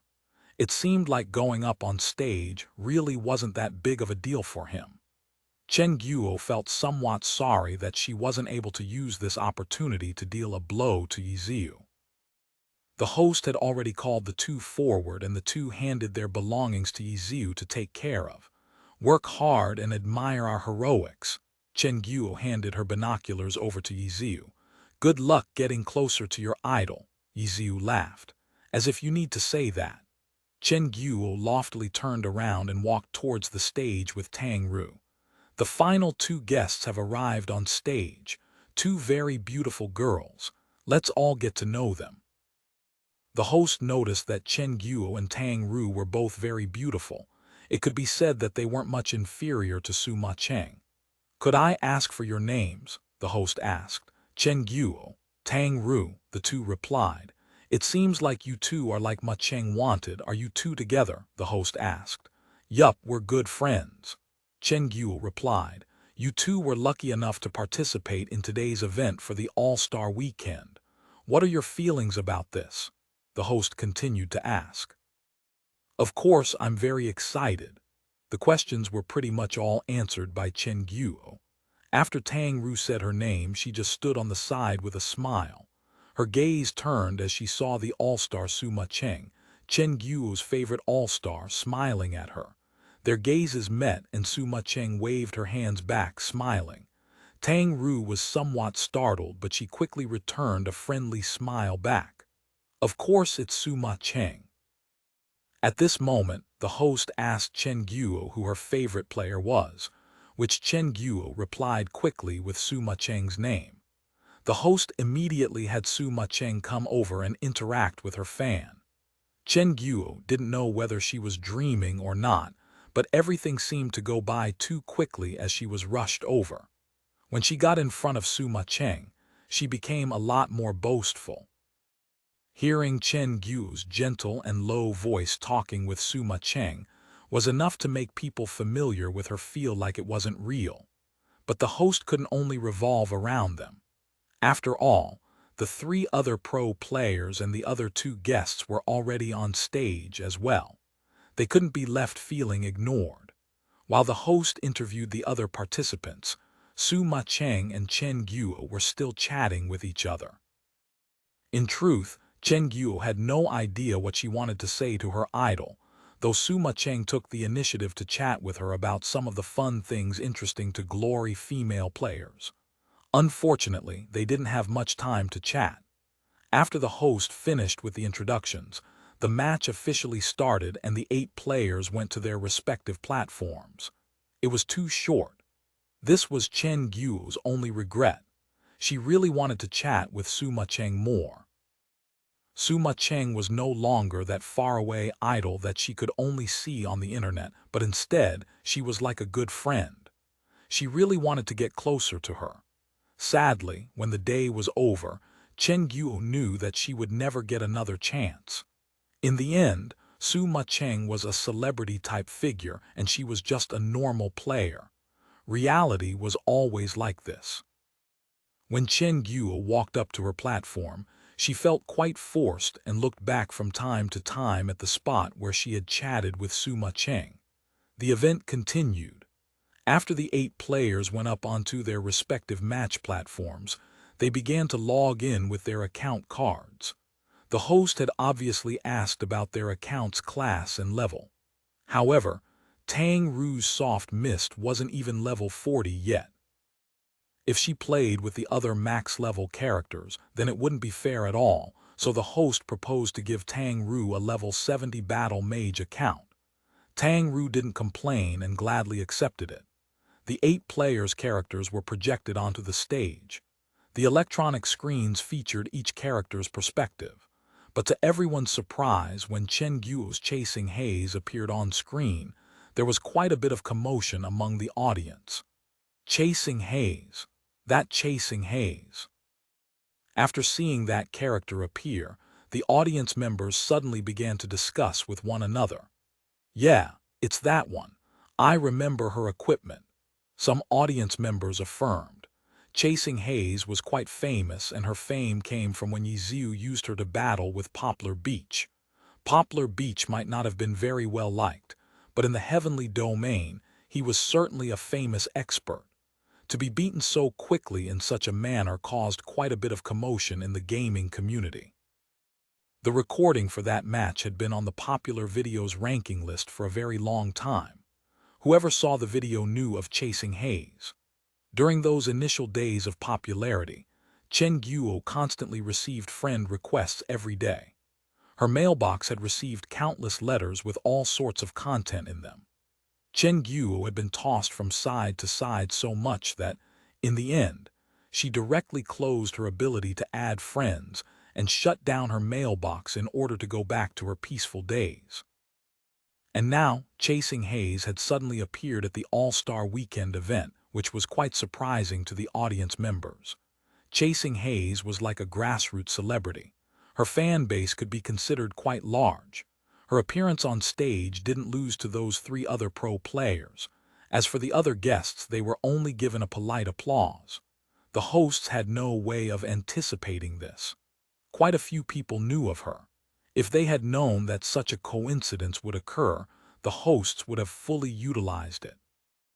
But right now, the high jump event was about to begin.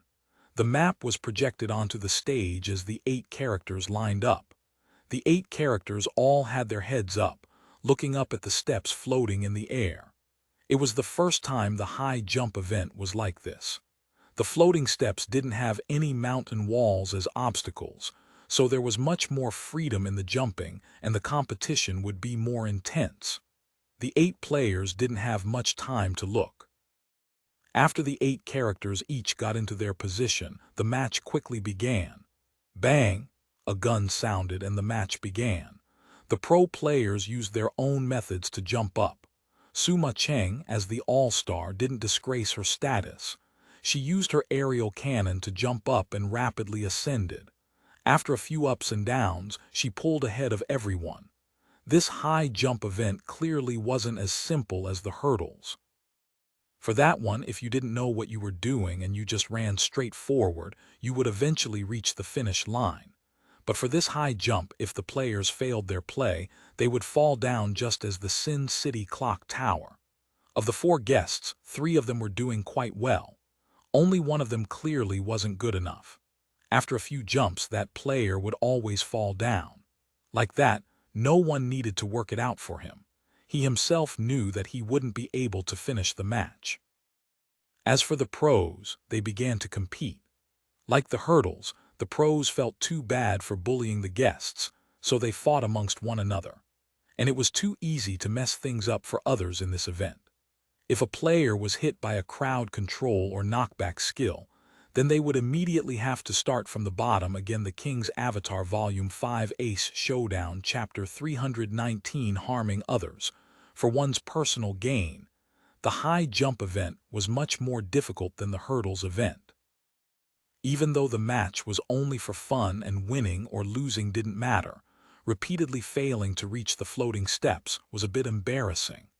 The All-Star Weekend was being watched by numerous Glory fans, and no pro player wanted to be remembered in this way.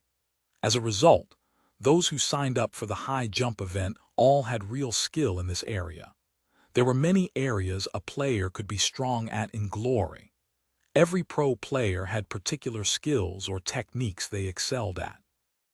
If these pros who signed up for the high jump were evaluated based on their skill at jumping, then these pros would be among the top of all players. Suma Cheng jumped the quickest, but the other 3 weren't far behind.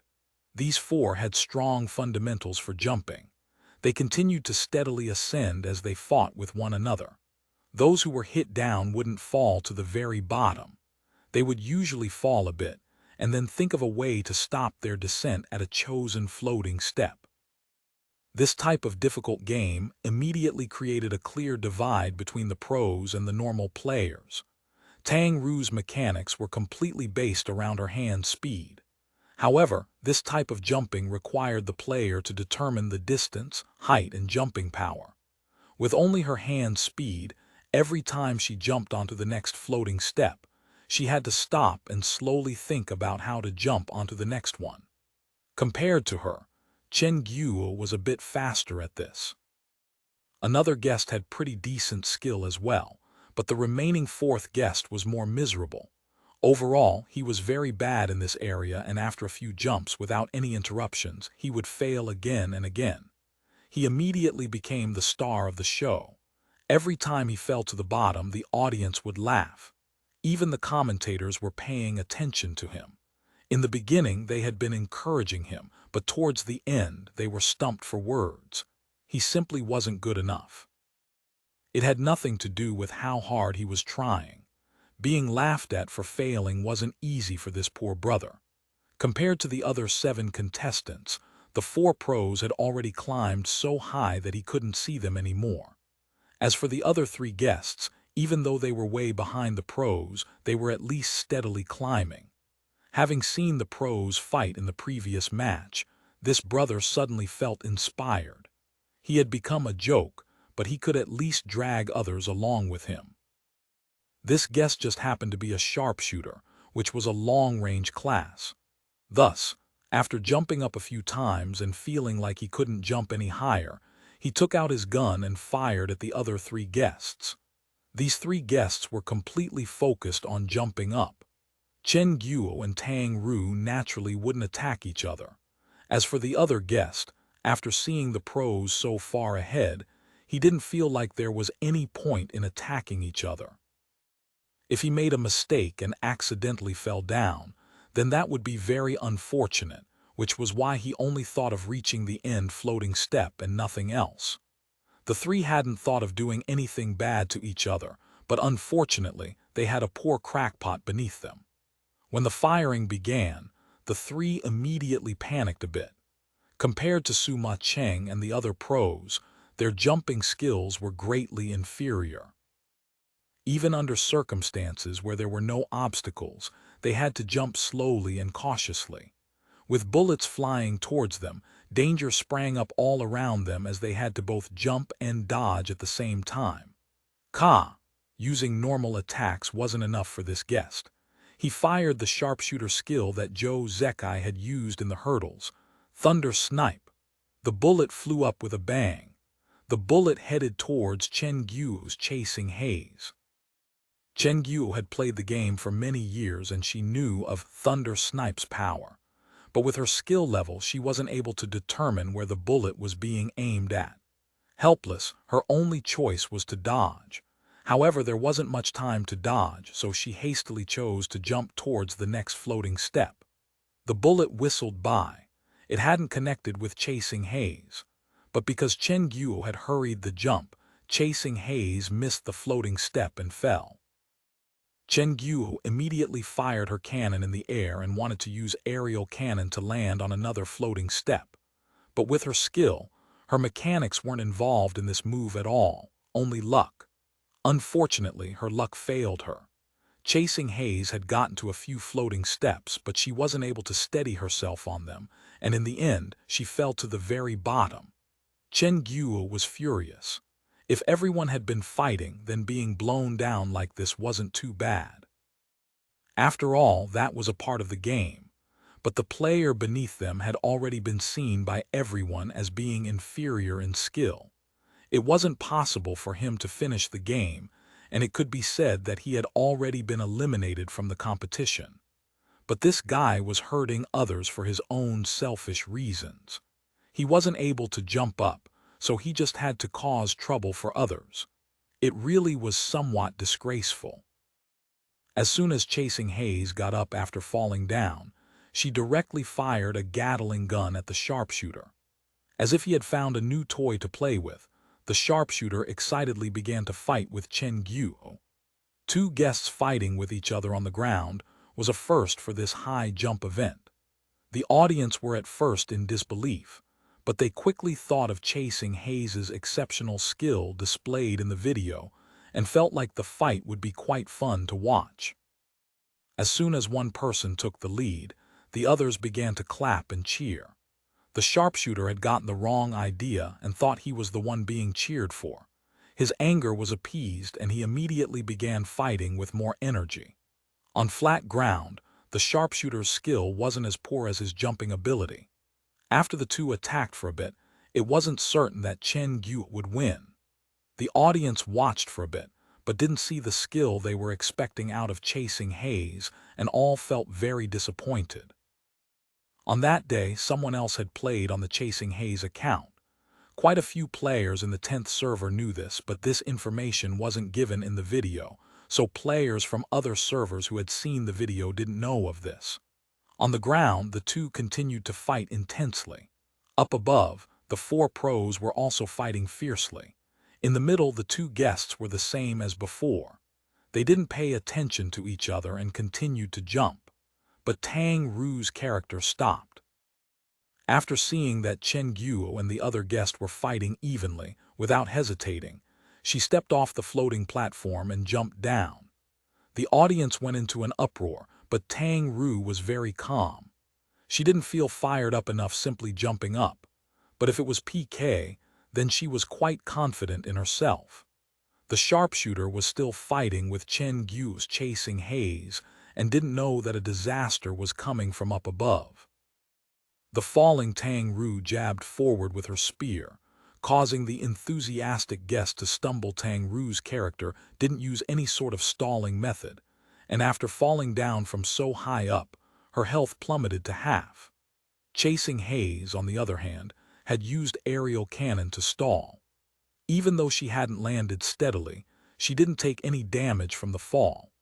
When the sharpshooter turned to look, he saw that Tang Ru's character was already at half-life from falling. He laughed out loud and believed her to be a noob. He knew that the person playing the character was a very pretty girl, so he teased her in a very casual manner. "Pretty girl, did that hurt? Would you like a hand?" The second day's events were interactive, so they didn't prohibit voice chat like in the official matches. Players could freely communicate through their voice. When a character fell from high up, besides losing health, the character would also be briefly stunned. This was something Tang Ru didn't know. She had been prepared to follow up, but then she discovered that she couldn't move because of her stunned state. This would have given the opponent a good chance to attack, but the guy had decided not to and instead chosen to tease her. After he finished talking, the stunned state wore off. Tang Ru immediately had her character use a dragon tooth.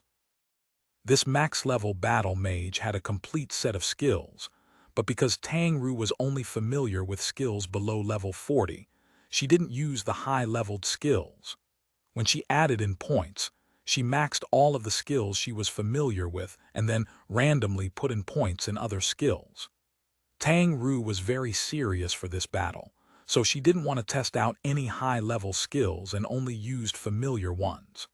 In terms of PK, Tang Ru was far above normal players. The sharpshooter was completely crushed. He didn't have any ability to keep up and tease the girl at the same time. On the other side, Chen Guo's chasing Haze had rushed over and didn't hesitate to fight with Tang Ru in a 2v1. This brother's situation wasn't looking good. The commentators were somewhat unable to keep up. After a short pause, one of them said, "If I'm not looking at things wrong, then these two girls have formed a team." At the same time, the audience members weren't the only ones astonished. Even the spectators in the pro player seats were watching seriously. "That battle mage seems to be pretty good," someone said. "Her hand speed is very fast." The pro-level players were instantly able to recognize what Tang Ru's strongest point was. "Sigh, but she's not experienced enough. Why didn't she use a Raging Dragon there?" Another sighed. Raging Dragon Pierces the Heart was a level 60 battle mage skill.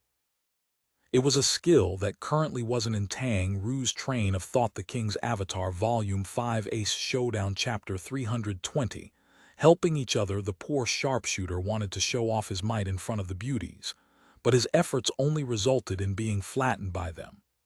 After hearing the commentator say that the two of them had even partied up, he refused to give up, and as he climbed back up he shouted, "How shameless!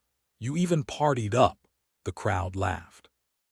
The commentators had even checked the rules and explained, the rules never talked about this, but since it doesn't talk about it, that means it should be okay." Everyone watching could see the scene very clearly. No one sympathized with him. They all watched in glee as he was crushed by the two beauties and applauded repeatedly. However, the broadcasting team wasn't really sure what to do. The spectators in the stadium had more freedom and had a full view of the match. They could choose where they wanted to watch. The broadcasting team, though, could only show a single point of view. From the audience's reactions, it was clear that everyone was watching this battle. But all in all, this was the high jump event. Should they broadcast the fights between the pros or show the random fighting between the three normal players?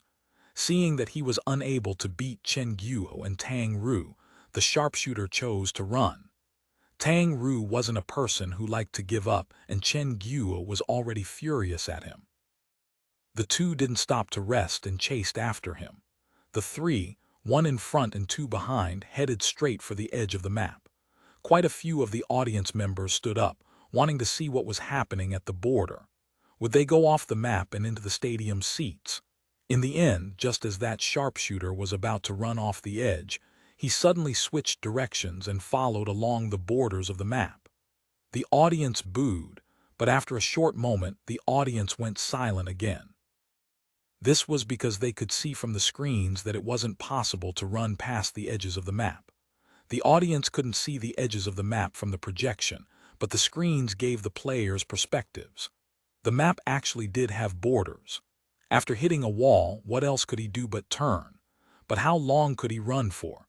Chen Guo and Tang Ru split apart until they finally trapped him. With a wolf at the front and a tiger at the back, the player had nowhere left to run and was killed. The stadium went into an applause.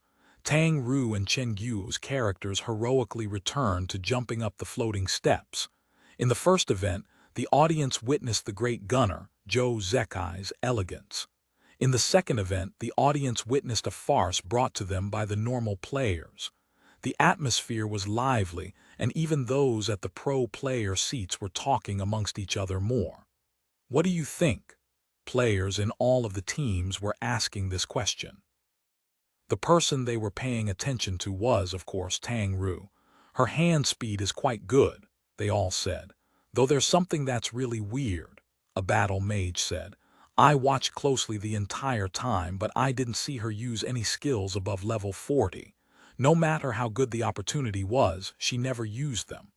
Maybe she thinks that there's no need to use such powerful skills against her opponent. Maybe. Maybe the difference in skill was just that wide. While the spectators discussed amongst themselves, Chen Guo and Tang Ru continued to jump. As of now, Suma Cheng and the other pros were almost at the finish line. The other guest had already gone past the halfway point as well. Chen Guo and Tang Ru were now starting at the bottom again. But after providing them with such a fun show, the people in the audience were very supportive of them and constantly shouted words of encouragement. After a few minutes, the four pros reached the top, one after the other. Suma Cheng kept her initial lead and won first place. The others followed soon after, though they knew that this time, the match wasn't focused on them, but rather upon the two beauties who weren't even a quarter of the way up yet. The four pros stood at the top platform and looked down. Chen Guo and Tang Ru weren't making a fool of themselves and jumped up step by step. Even though they weren't nearly as nimble as the pros, they hadn't made any mistakes yet. Go, we're almost there. The two girls encouraged each other. They looked up and saw that the other guest had reached the top as well. They were the only two left. Go, go, the audience cheered. Oh no, an audience member suddenly cried. He saw Chen Guo make a mistake. Chasing Haze didn't jump high enough and missed the floating step. Tang Ru's battle mage leaped up and sent a sky strike at Chasing Haze. Chasing Haze was launched up, and as she fell, she landed on the floating step that she had previously missed. Little Tang, Chen Guo shouted and hastily turned her camera to look. Tang Ru's battle mage was standing on floating step 2 levels behind. I'm fine, Tang Ru laughed. It was also an attack, but it had been done between two friends to help each other. Compared to those attacks by the sharpshooter trying to undermine everyone else, this scene moved many among the audience. Even those standing at the finish line had their characters make an applauding motion. Chen Guo's Chasing Haze stood up from the floating step and didn't hurry to jump to the next one. She waited until Tang Ru's battle mage reached the same height and continued on together.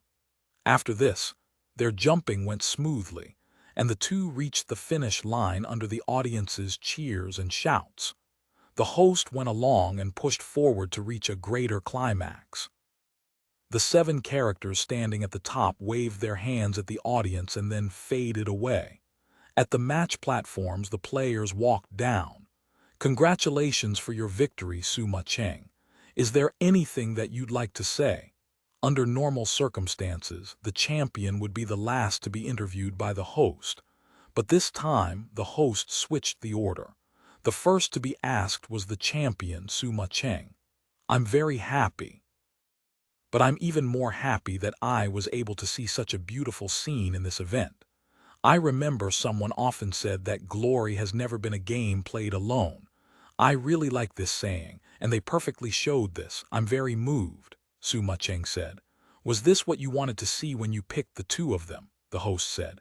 Yes, I thank them for their outstanding performance. Suma Cheng smiled. The audience applauded wildly. The host walked over to Chen Guo and Tang Ru. The two of them had become this event's lead characters. Congratulations, you two, the host said. From the audience's applause, we know that not only Suma Cheng but the entire audience was very moved by you two. Are you two happy? Of course. Chen Guo really wanted to say that this was a stupid question, but in front of the cameras she resisted. The display of friendship you two showed to everyone was very moving. Can I ask how long you two have known each other? The host asked. 2 years. Chen Guo continued to be in charge of replying while Tang Ru stayed to the side smiling. 2 years. 2 years couldn't be considered as just having met, but they couldn't be considered old friends either. The host wasn't sure what to say. After a short pause, he quickly followed. I can see that the two of you have a very strong relationship with each other. Did you two meet through glory? No. Chen Guo replied honestly, though her answer didn't really fit in with the situation. "Oh, then you two must play a lot of glory together now, right?" the host asked. In the future," Chen Guo said. "In the future, why not before?" the host asked curiously. "Because she only started playing glory not too long ago." Chen Guo looked to Tang Ru. This time, the biggest uproar came from the pro players' seats. This beauty, who had caught their attention, had unexpectedly only recently started playing. Her previous performance meant something completely different now.